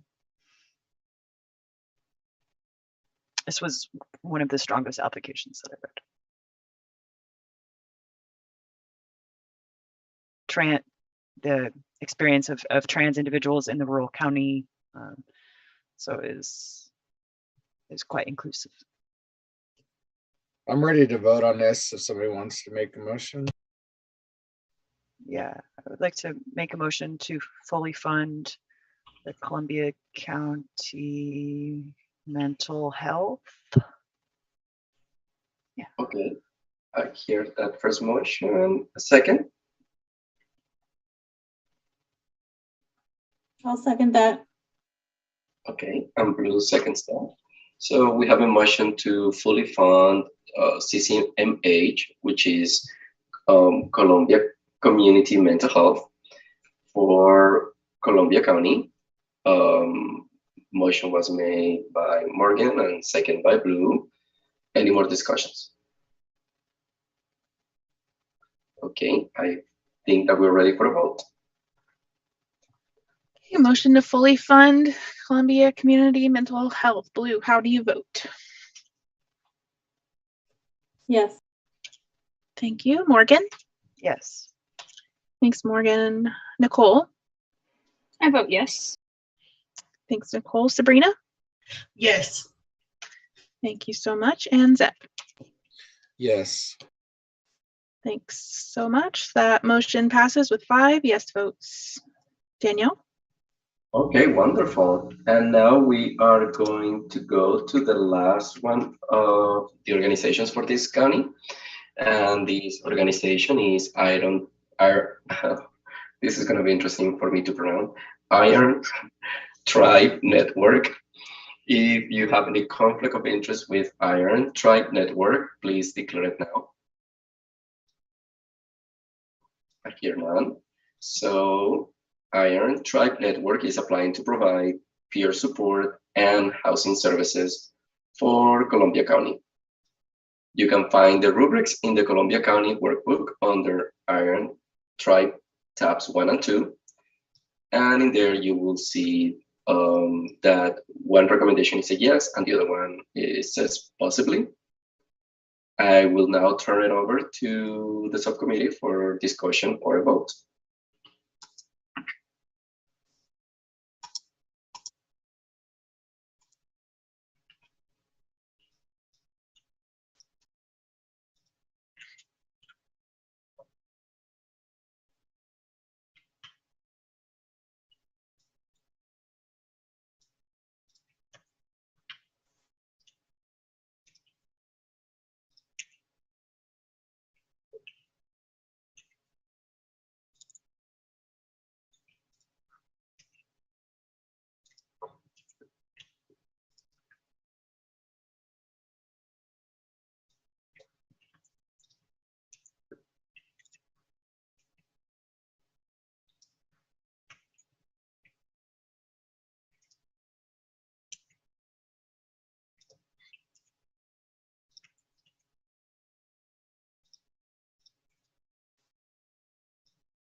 I'm sorry, I took a phone call. Are we still deliberating right now?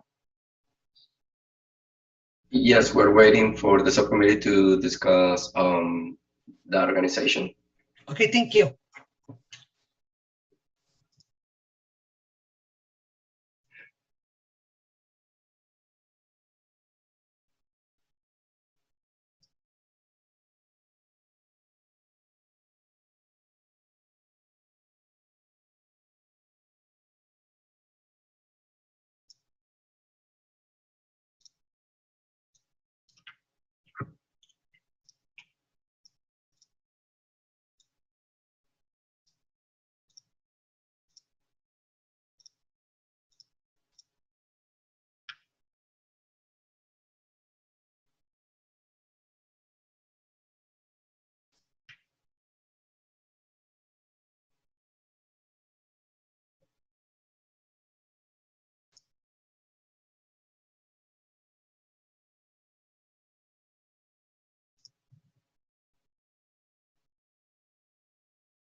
So the only thing that's really standing out to me so far is just that their housing is not using a housing first approach.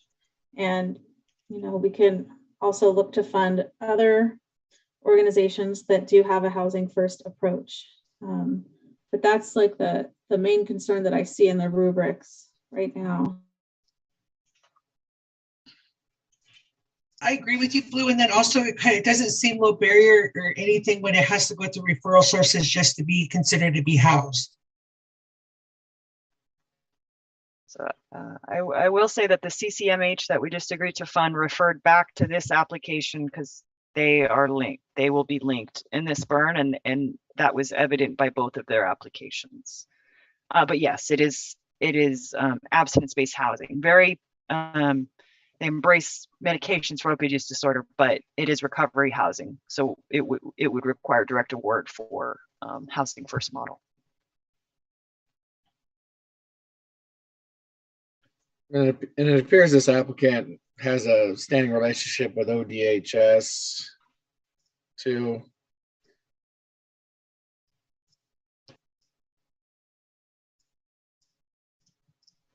I don't know what that is. What is ODHS? I believe that's Department of Human Services, Child Welfare. Okay.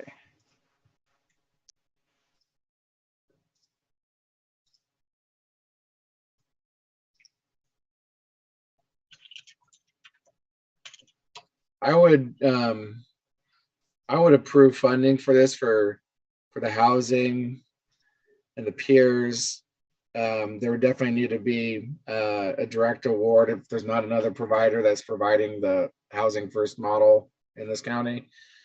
But there's also a note in one of the rubrics to state that they didn't put in for a peer in the budget. So there had to be some type of caveat in there, but I'm not sure what the pulse of the room is right now. I'd like to hear what other people have to think.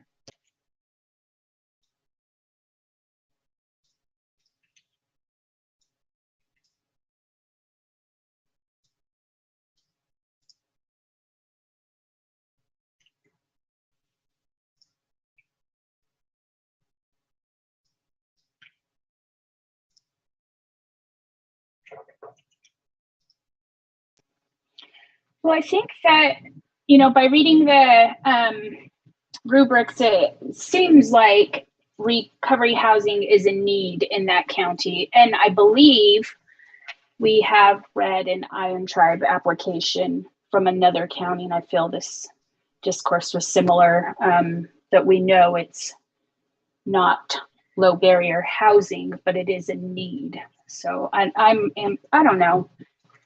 I don't know where I'm at with it. I would agree with Zeb. It's a service that is in need, and I would fund this and just have them work that out in contacting, but definitely, and the OHA staffers here, I'm sure, have made note that we will need to direct a word for low barrier housing, but that, and I know for a fact, recovery housing is very much in demand in Columbia County.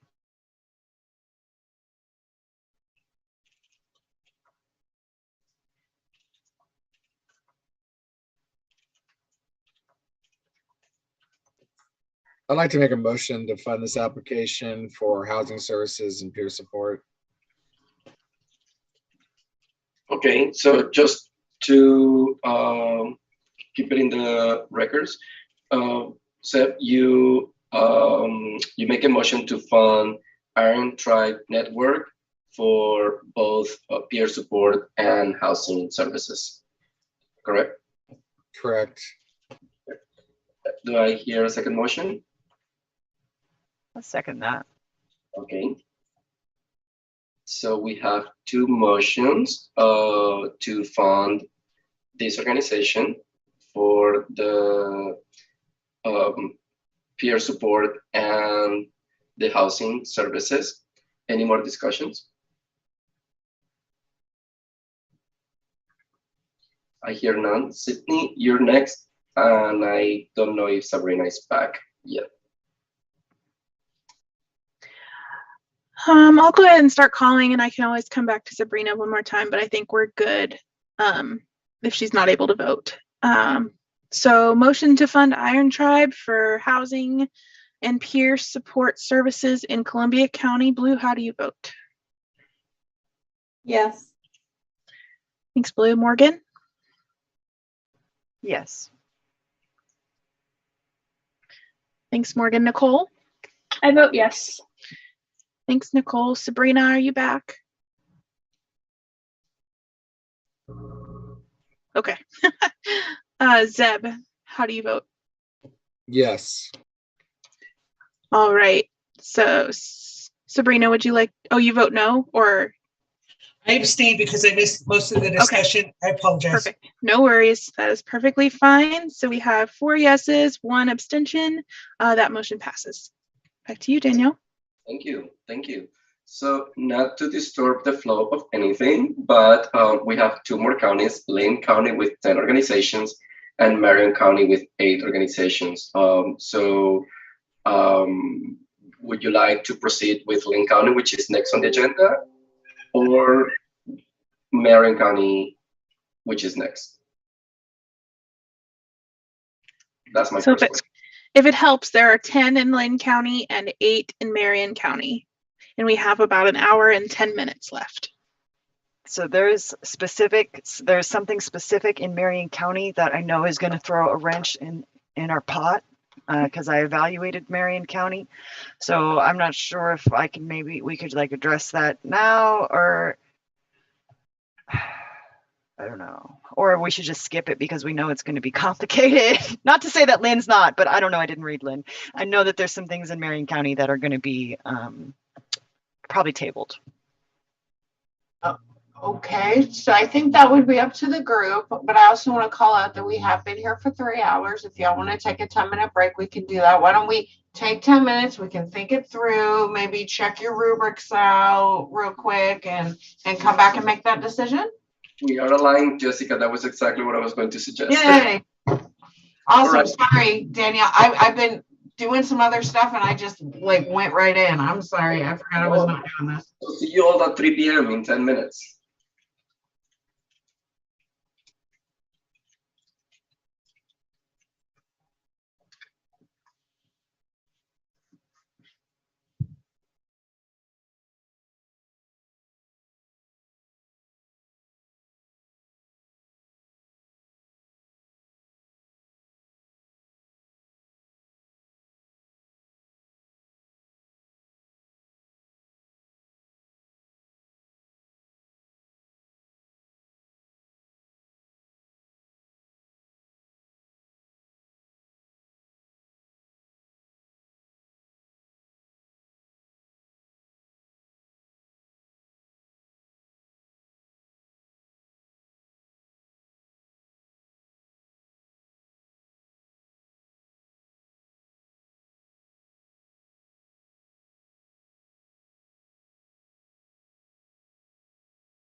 I just realized my message about break didn't send, so I just deleted it.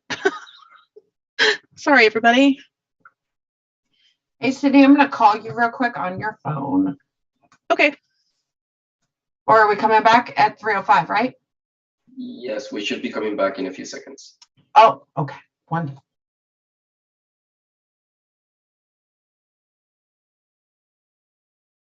Okay, so it's 3 p.m. I see Morgan back. I see Sabrina is back. Do we have the rest of the team back? Blue is here. Nicole stepped out. Yes, she did. Seb, are you here?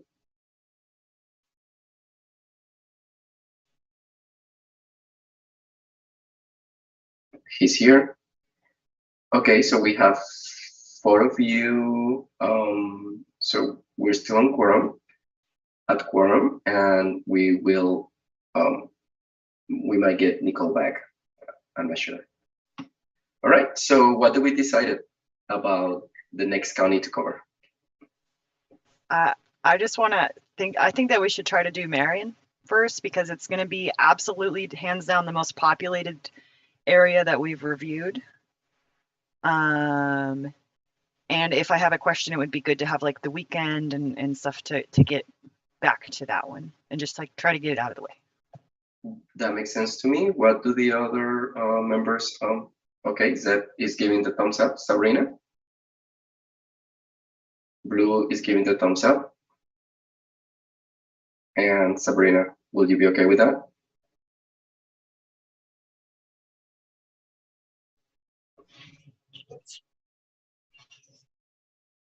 Did you say yes, Sabrina? Yes, sorry, I was trying to mess with my controls. Okay, wonderful. All right, so then we will be moving to Marion County. So if you have a conflict of interest with the entirety of Marion County, please declare it now. I hear none. So the first organization that you will be considering is Boulder Care. If you have a conflict of interest with Boulder Care, please declare it now. I hear none. Boulder Care is applying to provide substance use disorder treatment, peer support services, and harm reduction services for Marion County. You can find the rubrics in the Marion County workbook under Boulder Care tabs 1 and 2. And in there, you will see that there are two recommendations for yes. So I will now turn it over to the subcommittee for discussion or a vote.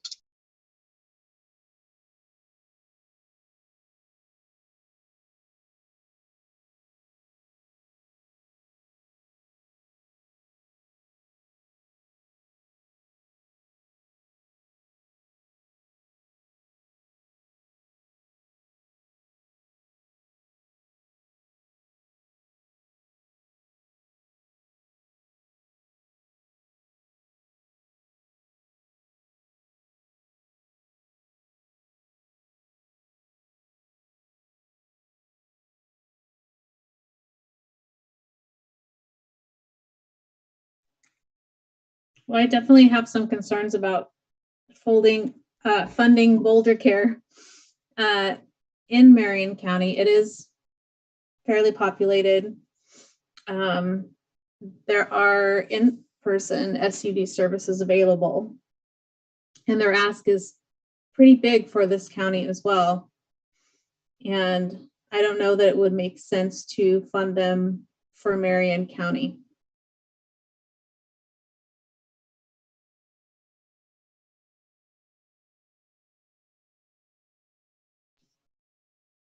I'm ready to make a motion after, if there's any more discussion, I'll let that take place. Okay, go ahead, Zeb. I'd like to make a motion to not fund Boulder Care in Marion County. Okay, second motion. I'll second that. Okay, Blue seconds that. So there is a motion not to fund Boulder Care in Marion County. Any more discussion on that? Yeah, I just had to go do some math. I'm sorry, I'm coming to this a little bit late. So if we fully funded everything that's asked, and full burns are funded here, I think twice over, because it is a more populated county, there would still be money left over. And what I read in some of the applications is current. I think the ask is way too high, but I think should we consider a partial, because there are very rural areas of Marion County. Marion County goes all the way out into where the wildfires were, through the Sandy Ann Pass. And so when we think Marion County, Salem comes to mind, but it's actually quite a large county. And I think that on a limited basis, some partial funding to Boulder Care could use utility, but as already mentioned, there are boots on the ground, brick and mortar alternatives in the region. So I'm fairly ambivalent, but I did just want to say that the total asks of the county do not match what we are going to be giving out with the formula. There's still a lot of money left over here.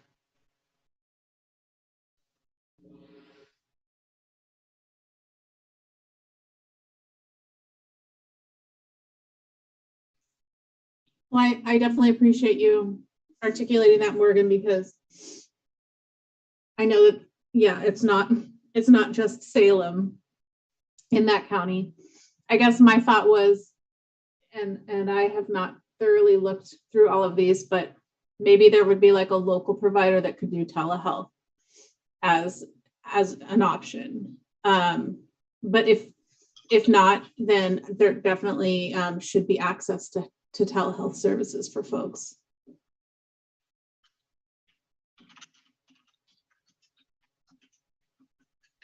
I'm not sure how to that's a great question. How do we make sure that there is a telehealth option in the county?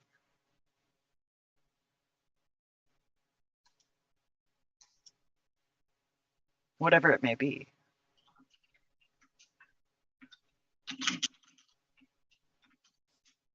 What I would like to see, I mean, is that those resources are identified either by OHA or by us, and not just an organization that put in for every county in Oregon that's not familiar with Oregon. Kind of my thoughts on it.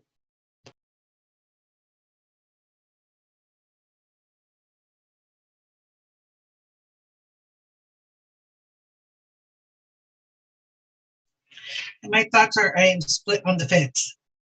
I can also understand like everything both of you got, both Zeb and Morgan and Blue have said, and I'm in agreement with both of them. So I'm kind of like up in the air. I might agree to a small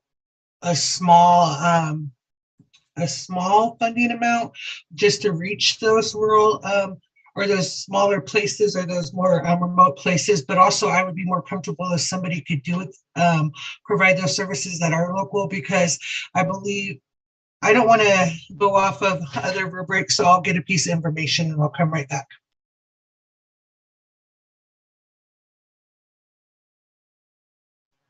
I'm comfortable with however you would want to proceed. I just wanted to make sure that we had the full spectrum of information.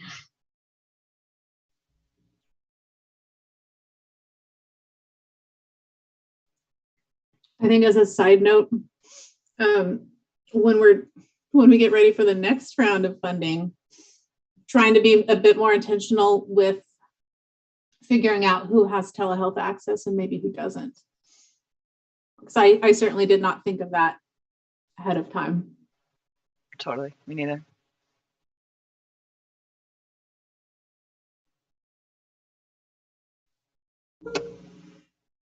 And what I will say is that due to the COVID-19 pandemic that took place, a lot of agencies took vast steps in moving forward on the telehealth path that previously had not, and OHA supported those and encouraged more telehealth stuff. So there's definitely a lot more capabilities than there was before the pandemic.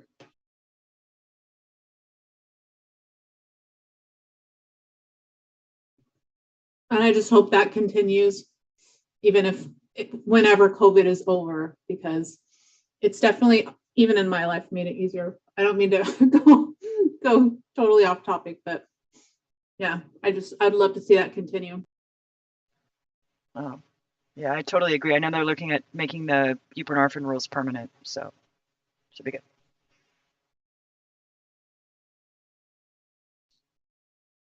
Yeah, that's one thing that the pandemic did, was it accelerated the growth of that field and more options and accessibility for healthcare for individuals. It otherwise would have took 10, 12 something years.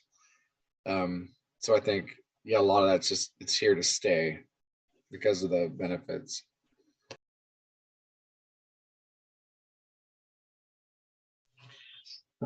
I'm ready to vote. I did see on 55D of one of the rubrics that it said that the headquarters is in Portland. And so it kind of makes it local, but nonetheless, I'm ready to vote if you guys are. I want to respond to what Sabrina just said. Deb, I'm sorry, Zeb, the corporation thing, Delaware has the most favorable laws for incorporation. So every major corporation in the country on paper is out of Delaware. That's just like a quirky thing. So when you said the Delaware thing, I was like, oh, that's interesting because I hadn't seen that. But that's why. So like, yeah, headquarters in Portland, but like incorporated in Delaware is super common. I had another comment to that, but I know it was in a different rubric, so it doesn't pertain to this one. But I did see that on another rubric, it did say they only had 2 stateside Oregon employees. So yeah, but that's not in this rubric. In anyways, I'm ready to vote if you guys are. I think it was 2 Oregon certified peers is what I had read. They may have others for said, but there were 2 that were certified. Okay, so we might need to restate the motion.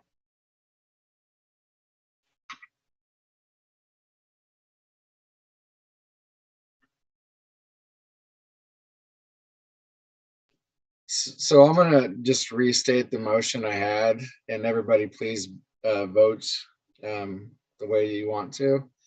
I vote for a motion. I move for a motion to not fund Boulder Care in Marion County. Is there a second motion for Seb's motion? Second. Okay, so we have a motion not to fund Boulder Care in Marion County. For the motions were from Seb and from Sabrina. Any more discussions?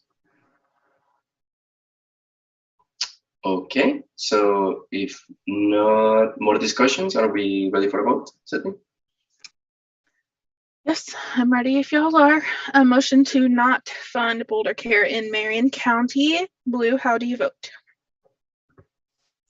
Yes. Thanks, Blue.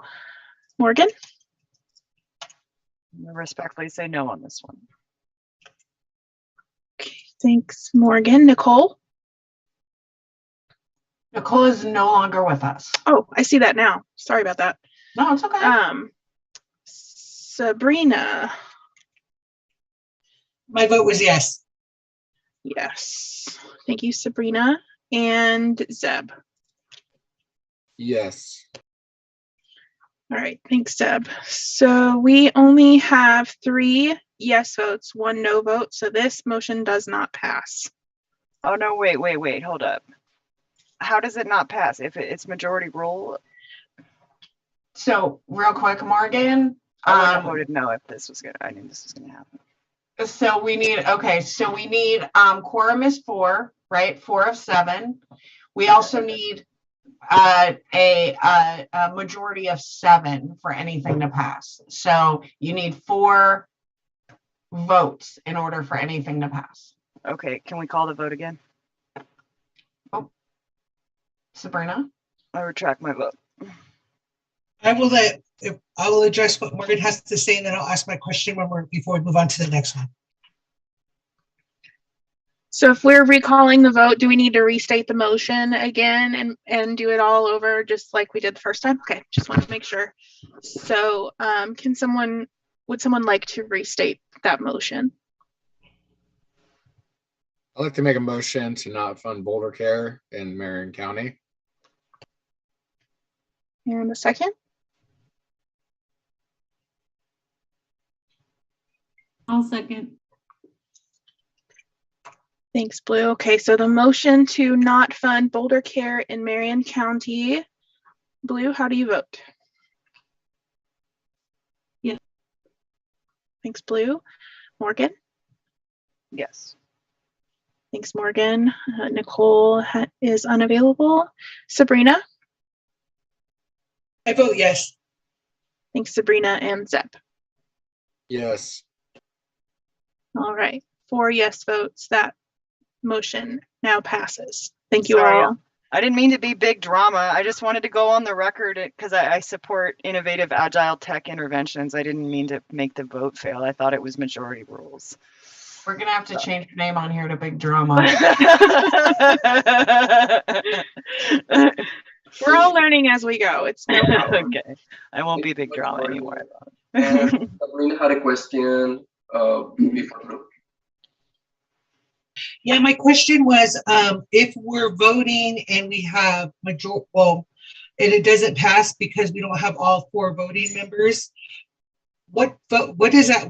What place does that leave us at? Does it mean that the organization would be funded, or what would that mean? No, it would mean that the vote wouldn't count and we would have to come back when we had more members. Okay. Does that answer your question, Sabrina? Okay, Blue? I guess just thinking about this vote and this application, I'm wondering if it's possible for OHA to just note that we do have concerns about folks in rural areas so that maybe we can circle back and look at a direct award to somehow create more equity for people who are like outside of Salem area. And is that specifically for telehealth or for everything, Blue? I mean, probably everything. I think telehealth could solve some of those things and maybe others not so much, but that was really vague. No, it's okay. It's okay. Man, it is Friday at 3:17. You've been at this for a very long time. So thank you. I just wanted to make sure we had it in our records. Thank you so much, Blue. Zeb? And I just want to say thank you to Morgan. I think that's exactly how this process should work. And we have different perspectives and views and stuff like that. And to me, I'm always happy to hear another side at a different perspective. So I really appreciated that. I think in terms of the overall, like there definitely is a need for innovative, more effective ways to have more, accessibility to services that could save lives for sure. I would just like, it'd be nice in the next round of funding that that's more well known, so more grassroots organizations can fill those gaps. So thank you. Wonderful. So if we're ready to move on, the next organization that we have in our list is Bridgeway. If you have a conflict of interest with Bridgeway, please declare it now. Okay, if none, Bridgeway is applying to provide. Oh, should I make the statement now, Jessica, about the rubric, the spreadsheet? Sure. Okay, so I am going to call out the services that they are applying for, but in your spreadsheet we omitted human error, the column on substance abuse treatment. So I will call that out, and Sydney has the corrected spreadsheet if you needed to. However, I will call it out anyway if they are requiring for substance use disorder treatment. I hope that makes sense. So Bridgeway is applying to provide substance use disorder treatment, peer support, housing, harm reduction, and supportive employment for Marion County. You can find the rubrics in the Marion County workbook under Bridgeway tabs 1 and 2. And in there, you will see that the recommendation has been yes for both the two recommendations. And I will now turn it over to you all for discussion or a vote.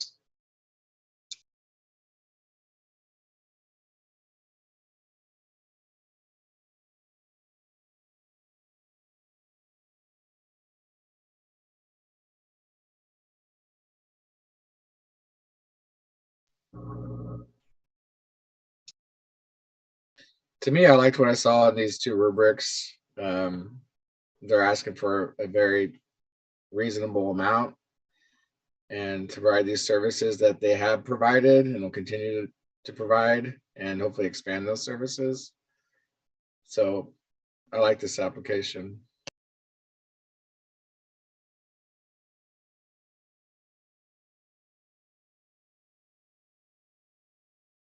Go ahead, Sabrina. Yes, one thing that I could see on Bridgeway rubric number 2, number 19C, it says currently Bridgeway programs are funded by fee for service with coordinated care organizations and a contract through Marion County Health Services. And I don't know how much that weighs on our decision, if any at all.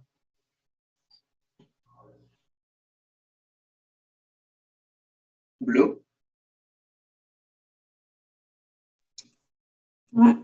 No surprise. I was looking at their harm reduction interventions.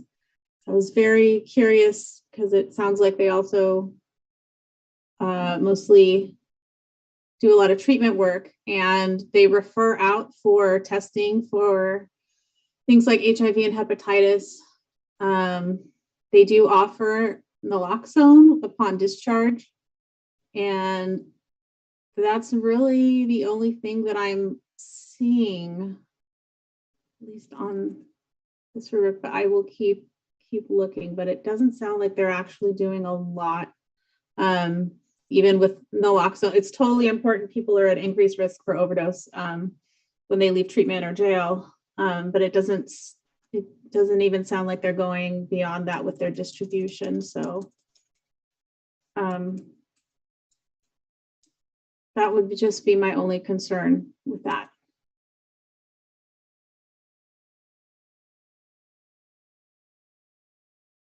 So Blue, I have a question about that.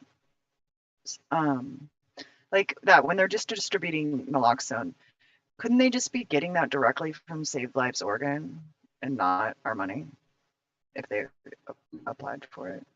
Do you know? Because I just got mine yesterday. It was super easy. Well, I want to say yes, but I know that Save Lives Oregon, I believe, does not have sustainable funding. Okay. Measure 110 has not agreed to dedicate funds to that in a way that would make it sustainable. And so there is a thought that this pot of money will run out, and then what happens after that. But if they are a treatment program and they are working with people who, for instance, have OHP, they can run the naloxone through OHP and get it paid for that way, under the assumption that they're already billing for services, and that might be really easy for them to do. I don't actually know if they have their own pharmacy, but yeah. Go ahead, Sabrina.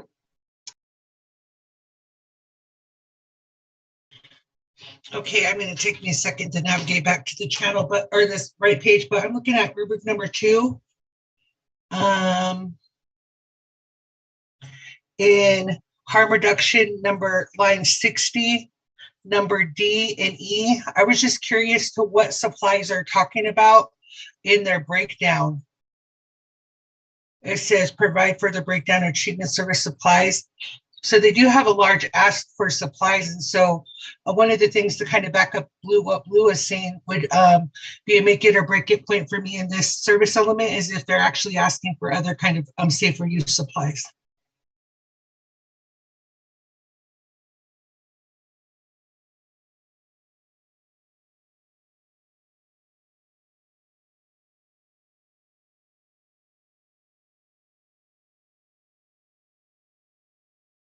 So I did see on that same rubric in Sabrina, I also have to toggle back and forth.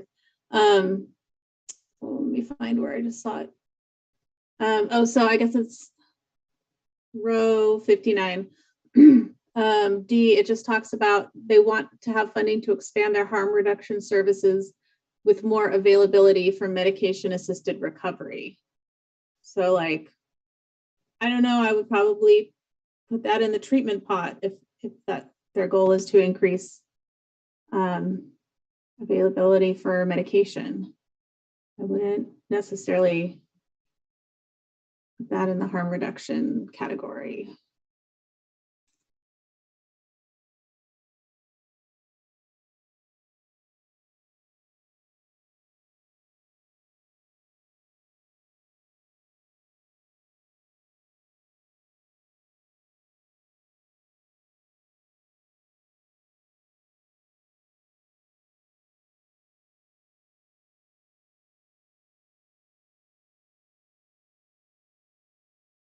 I think some of these breakdowns are slightly artificial, and in contracting, it wouldn't matter so much where they put which category, because primarily, obviously, the services they're delivering are treatment, right? Like, and that is where the primary expenses are therefore going to go.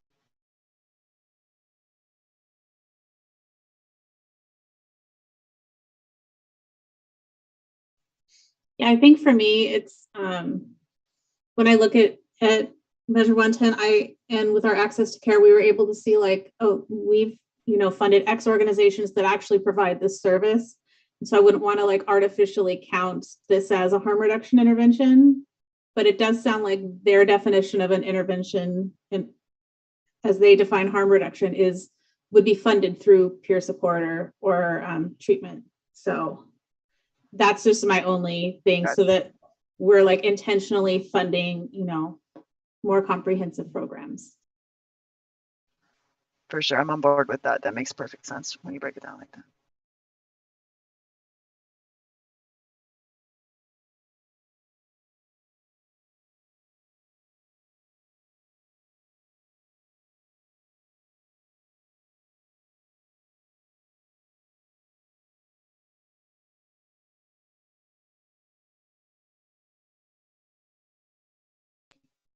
I'm ready to vote if someone wants to make a motion. I just had a thought about their supported employment. Just wanted to, so in rubric 2, it also looks like they want to hire people to start having a supported employment program, but I think it was a total of 6 staff, but those staff would just be doing warm handoffs to people who help with employment, if I'm understanding the rubric correctly. So that's very concerning. And the Marion County burn that applied through the county had a very well established fidelity model of supportive employment. So why reinvent the wheel in the same city if it's already been done well, right? That's all right. Yeah, because it says in Bridgeway, right? We're in Bridgeway, number 1, line number 62B. It says it does not provide supported employment services.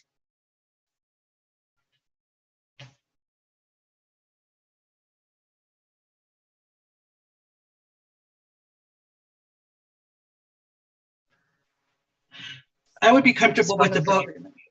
Sorry. Oh no, I was going to say the same thing Morgan, I think, is going to say. I would be comfortable with leaving out the harm reduction element and the supported employment. That is exactly what I was going to say. So it seems that we're very close to a motion. Can somebody state one if we're ready?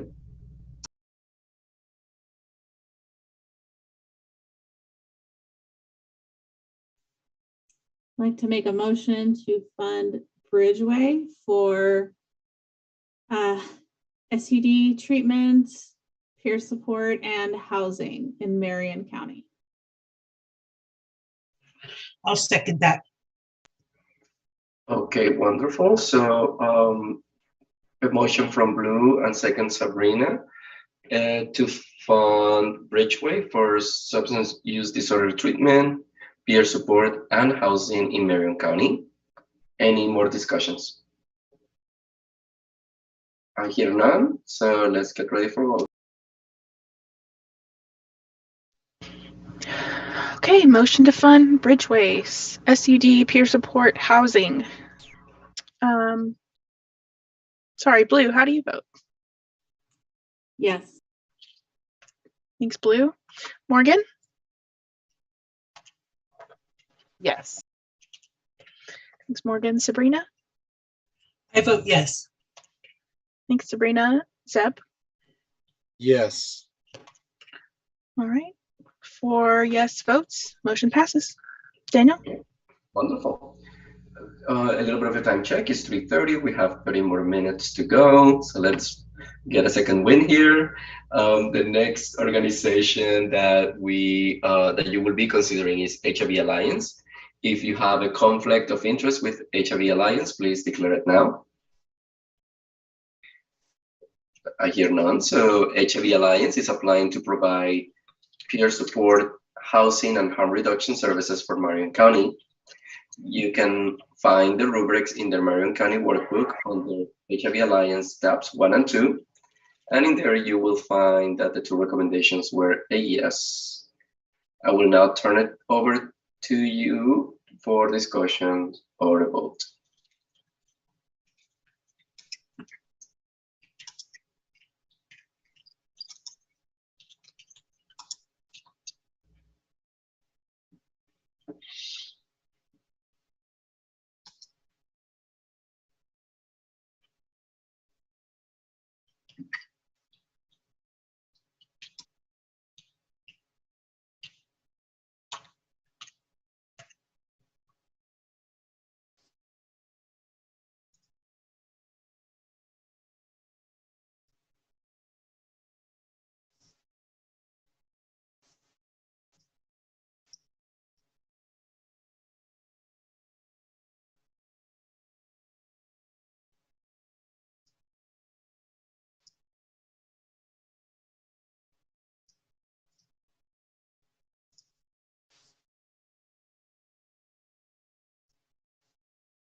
Sabrina. I don't immediately see anything that I'm like extremely objective towards, so I just wanted to throw that out there.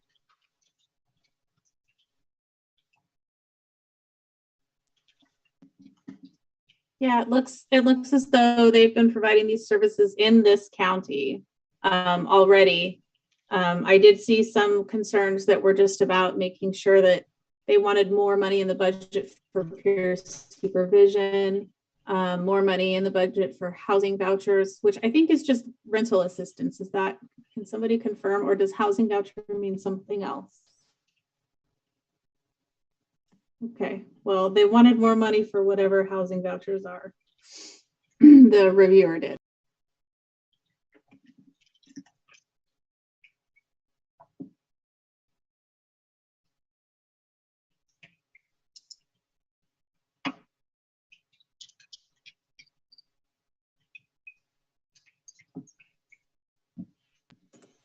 It does look like they are mostly working with people who are actively using substances as well, and they have a full, pretty comprehensive harm reduction program, as well as harm reduction philosophy. So it really looks like it is aligned with Measure 110.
Well, I will check in to see if folks are still deciding or reading. But I will say I would like to see this fully funded. Okay, based on the thumbs up that I see, are we ready for a motion? Did we? Oh, there's that. Okay, I'd like to make a motion to fully fund HIV Alliance in Marion County. I second that motion. Okay, so first motion Blue, second motion Morgan to fully fund HIV Alliance in Marion County. Any other discussions? Here none, so we are ready for a vote. Okay, on the motion to fully fund HIV Alliance in Marion County, Blue, how do you vote? Yes. Thank you, Blue. Morgan? Yes.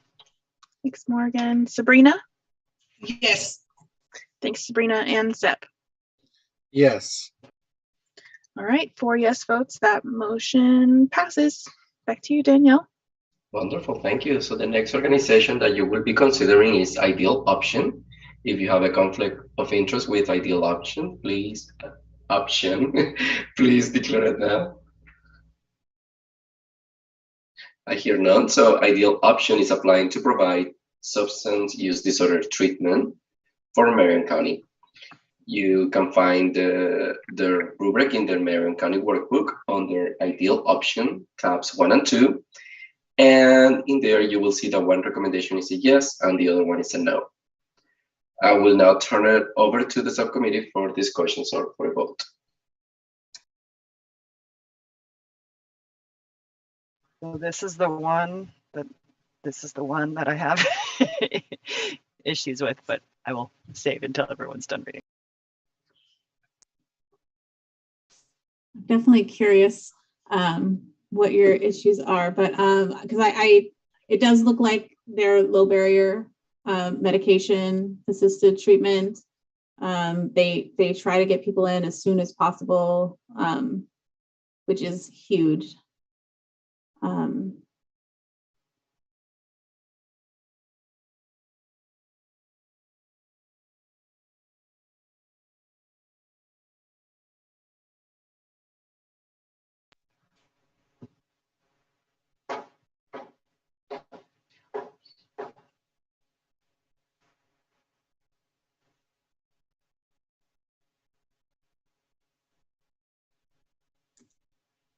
So I don't know if was the issue providing treatment in jail.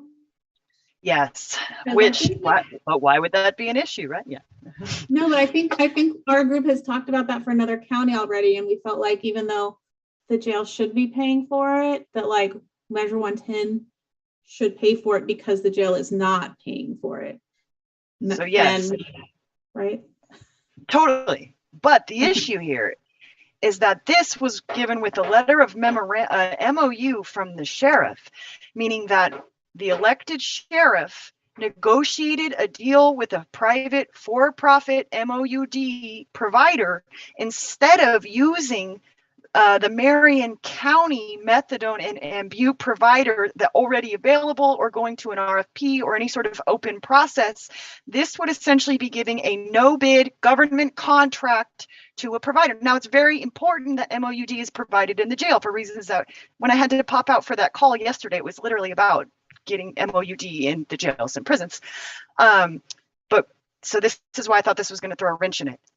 I want to mandate that they provide MOUD in jail, but I do not want to give extra money to a private MAT when Marion County, the county does it really well, and the county is what operates the jail. So why would you allow a private facility? But it's because the private facility did all the legwork, did all the hard stuff, because capitalism is here to save the day. Okay, I'm done. I'm sorry. So my question would be, just using the information on the rubrics that we have right in front of us, I would, of course, love to see that in the jail. My only concern would be do they have a feasible plan to make it work if they were allotted the funding? That's what I care about. Can they do it? Will it be allowed? Is it feasible? And if so, then obviously, yes, they have my vote. Yeah, they do. It's a great app. They're going to do fine. In the future, I want us to think about this ahead of time and not allow these sort of backroom deals to occur with our money. But we didn't think about that ahead of time when doing the application. So I think if they're already ready to do logistically provide Matt in the jail, which is a logistic nightmare, fine. But it's just curious to me that the county is the biggest Matt provider in the county. And then the jail is also ran by the county. And those two people never were like, let's do Matt in the jails. Blue? So Morgan, you brought up a really interesting point around, I guess, essentially, you know, these two organizations making a deal. And I don't remember with the other county, if it was a county entity or if it was a private entity that was doing the MAT, but working in a smaller county than Marion, I have to say I wouldn't be surprised if those kinds of things happened in these smaller counties. I'm also not sure if we're allowed to consider that letter. Which just, but again, like now, like you already opened Pandora's box. But sorry. no, it's okay because I don't know. I don't know about that. Oh, Seth, you had your hand up. Yeah, thank you. Yeah, I'd just like to say, I mean, you know, I can't speak to this particular county. I will say that in a perfect world, that would make absolute sense what Morgan's saying. Sometimes, you know, providers, whatever they are, if they're private, nonprofit, or county, you're only as good as your staff who are working there. And I know sometimes I've heard frustration from people who work at jails or work with people incarcerated about the lack of services or lack of accessibility. And so, I mean, there could be a scenario where they are really happy with the services this agency provides, and that's why they got the thing done. I mean, that could be a potential possibility as well. I know that unfortunately, there's a lot of politics at play sometimes when it comes to counties. And anyway, thank you. Thank you, Seth. Sabrina? Yeah, I know that we can't, take into consideration the letter or any other outside information besides the rubrics, but if they do have a clear lined out plan and the budget is realistic, I would still be in favor regardless, going off the rubric information for voting for them if somebody wanted to make a motion, or that's at least my temperature. Thank you, Sabrina. Blue? So I just want to acknowledge that Morgan did really bring up some important concerns, and that I think like we should all make a mental note, and I may not remember this tomorrow even, but that I think moving forward is looking at the next round of funding, we want to really try to figure out maybe a different way, or like, look at different strategies if we are going to be supporting folks who are incarcerated, so that we can also increase access in places where there isn't access. There's just a lot of things we could maybe address differently in the future, but this feels a lot like access to care in some ways, in terms of like, if this is the only way to help people right now, they need help. Okay, thank you. And my understanding is that we are also taking notes, so I'm sure that that's gonna go in there, Blue. So I appreciate that. Zeb? And that's kind of like to add, and thank you for everybody for sharing such great points, that there have been existing flows of money to help people, right? Treatment wise, harm reduction wise, housing wise. And those monies historically haven't gotten to the places where they've needed to go, which is why I'm so happy that Measure 110 is here. to help facilitate, get the money to get to the people that can help the people and to the people directly that need the help. So we're doing really good stuff here, and I'm really excited about the future. And as we learn more and more, how we can make sure that those monies get to where they need to go. So thank you guys for sharing everything. Wonderful. And I see a few heart reactions around what you just said, Seb. And Morgan, your hand is up. One more thing, and then I'll shut up. I just want to clarify what my concern is. It's that people in jail, that is a very restricted demographic. So it's not a competitive environment. So I want to present a full spectrum of organizations so that they compete with each other to provide the best services. So who does the best gets the contracts, right? Performance-based contract awards. What happens in jails is because that demographic is so limited, it's just whoever the sheriff decides to let in, and that is not a dynamic that I want to see continued, because it's not an open access market. It's not just like broad demographic. It's whoever they let the sheriff in.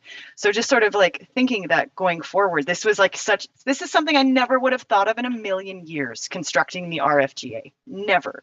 And so it's really interesting.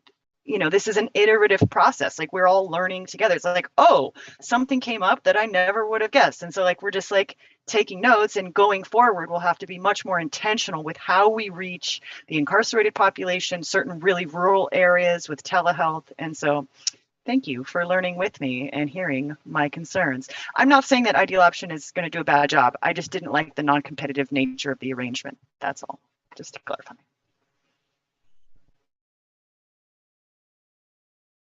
I think like we did not call out Matt in jails on our applications, but for the next round, we could essentially create competitive bids by calling out that's something we fund. So.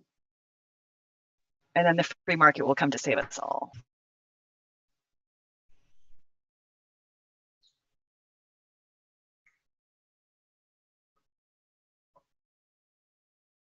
Okay, so based on all that discussion, do we have a motion or further discussion?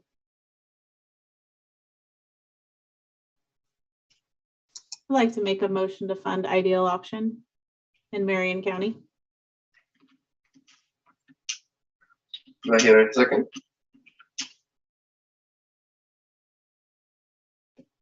I second that. Okay, so we have a motion to fund Ideal Options in Marion County. Blue stated that motion and Zeb seconded. Any more discussions about that? I hear none. So Sydney, we're ready for a vote. Okay, really good discussion, you guys. I just wanted to highlight that. I really enjoy listening to y'all speak, and I learn a lot. So motion to fund Ideal Option in Marion County. Blue, how do you vote? Yes. Thanks, Blue. Morgan? Yes. Thanks, Morgan. Sabrina? Yes. Thanks, Sabrina. And Zeb? Yes. All right, that motion passes with 4 yeses. Back to you, Danielle. Okay, wonderful. And I just want to give another time check. We have 10 more minutes. And our next agency is Iron Tribe. So I want to ask the group what you want to do. If we want to utilize 10 minutes to start the conversation or possibly make a motion. What categories are they? Are they applying for multiple categories?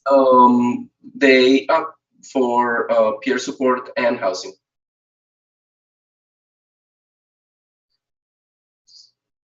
So I will go ahead. So the next organization that you will be considering is Iron Tribe. If you have a conflict of interest with Iron Tribe, please declare it now. I hear none. So Iron Tribe is applying to provide peer support and housing services for Marion County. And you can find them in their Marion County workbook under Iron Tribe tabs 1 and 2. And both the recommendations were a yes. I will now turn it over to you all for discussion or a vote.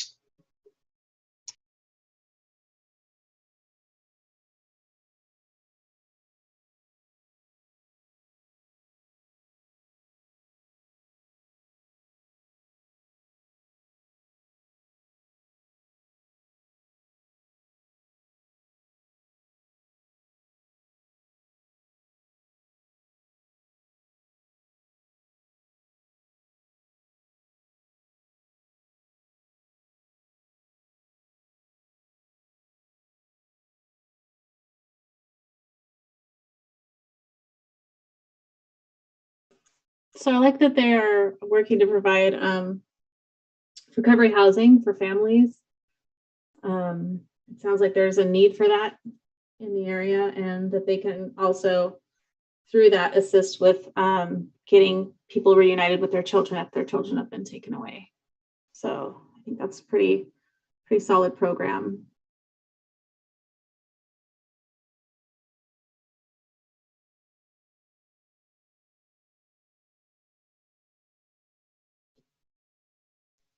I Go ahead. agree with Blue.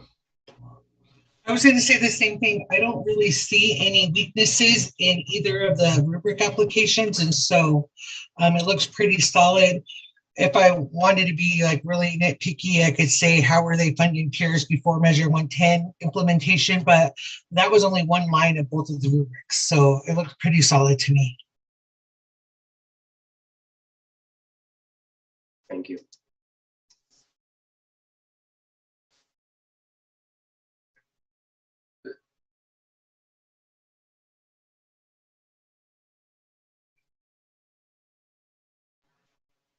Having reviewed this app, I would even be comfortable voting on it. Okay, so if we're ready to make a motion, please go ahead.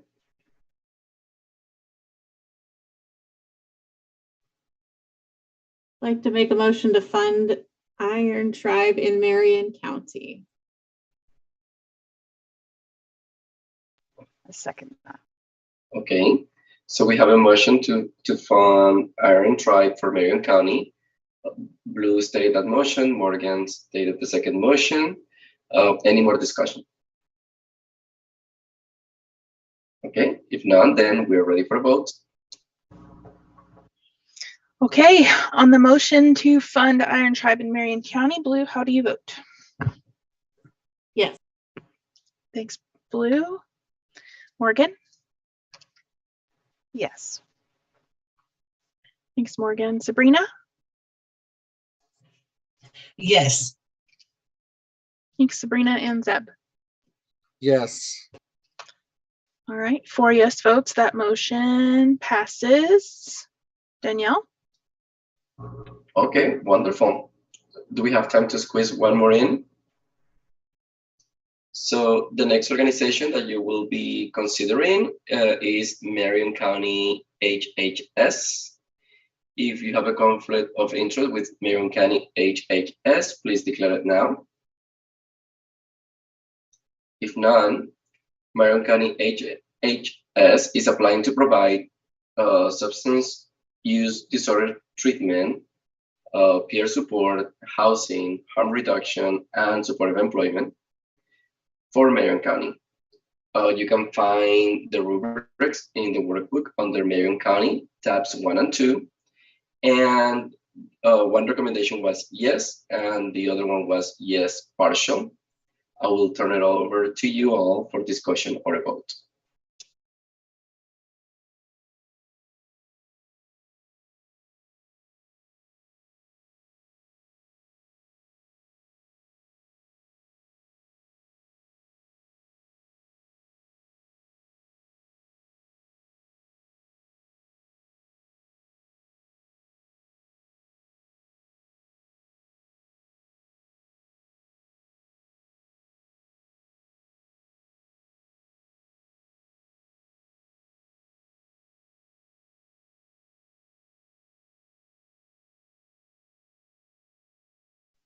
Go ahead, Sabrina.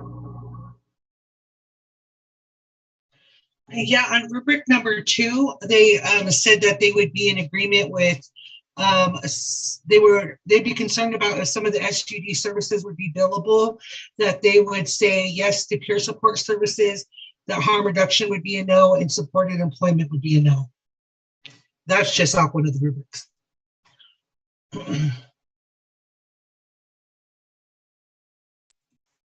So can I read what I wrote on my rubric, the narrative?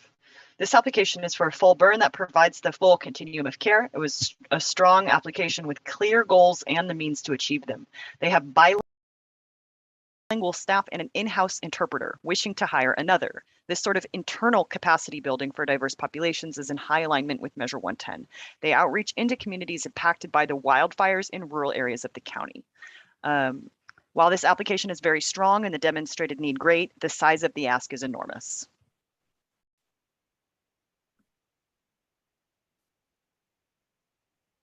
Sabrina, is your hand up again, or is that from an old hand?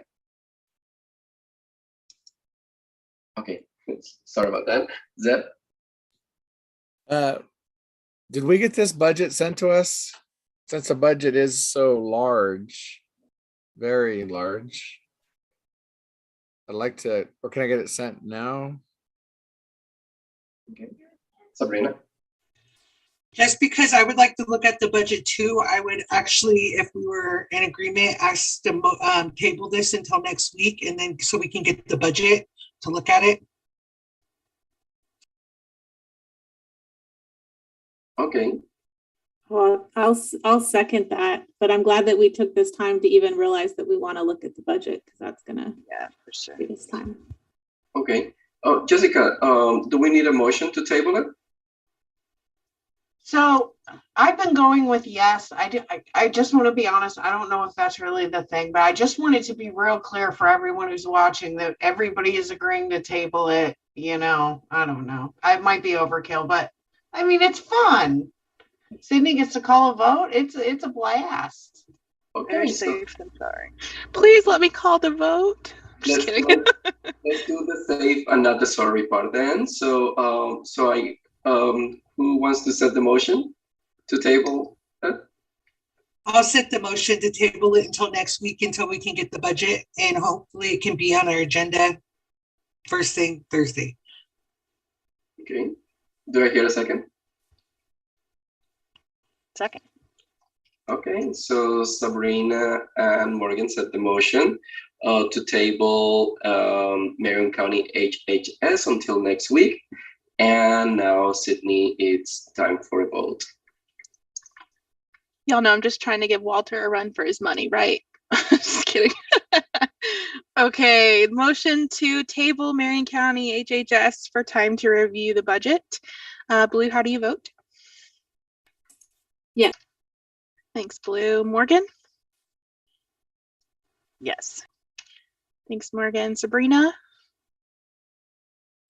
Yes. Thanks, Sabrina and Zeb. Yes. All right, thanks, Deb. That motion passes. This one will be tabled, but I just wanted to point out that we have another one that's already tabled, so this one will actually be reviewed second at the next meeting. Thank you so much, Sydney. And it's 4 p.m. on the dot, and I want to be respectful of everyone's time. So if you are all okay with it, I would like to close today's session and meeting, knowing that for Marion County, we still have 2 more left, and this one that we just tabled, so 3. So is everybody okay with closing the session for today? Yes, and thank you everybody that we were able to get our 4 people and we could move things forward today. So thank you, all of you. And thank you so much for your time and dedication for this. And also to the Measure 110 team. Thank you for allowing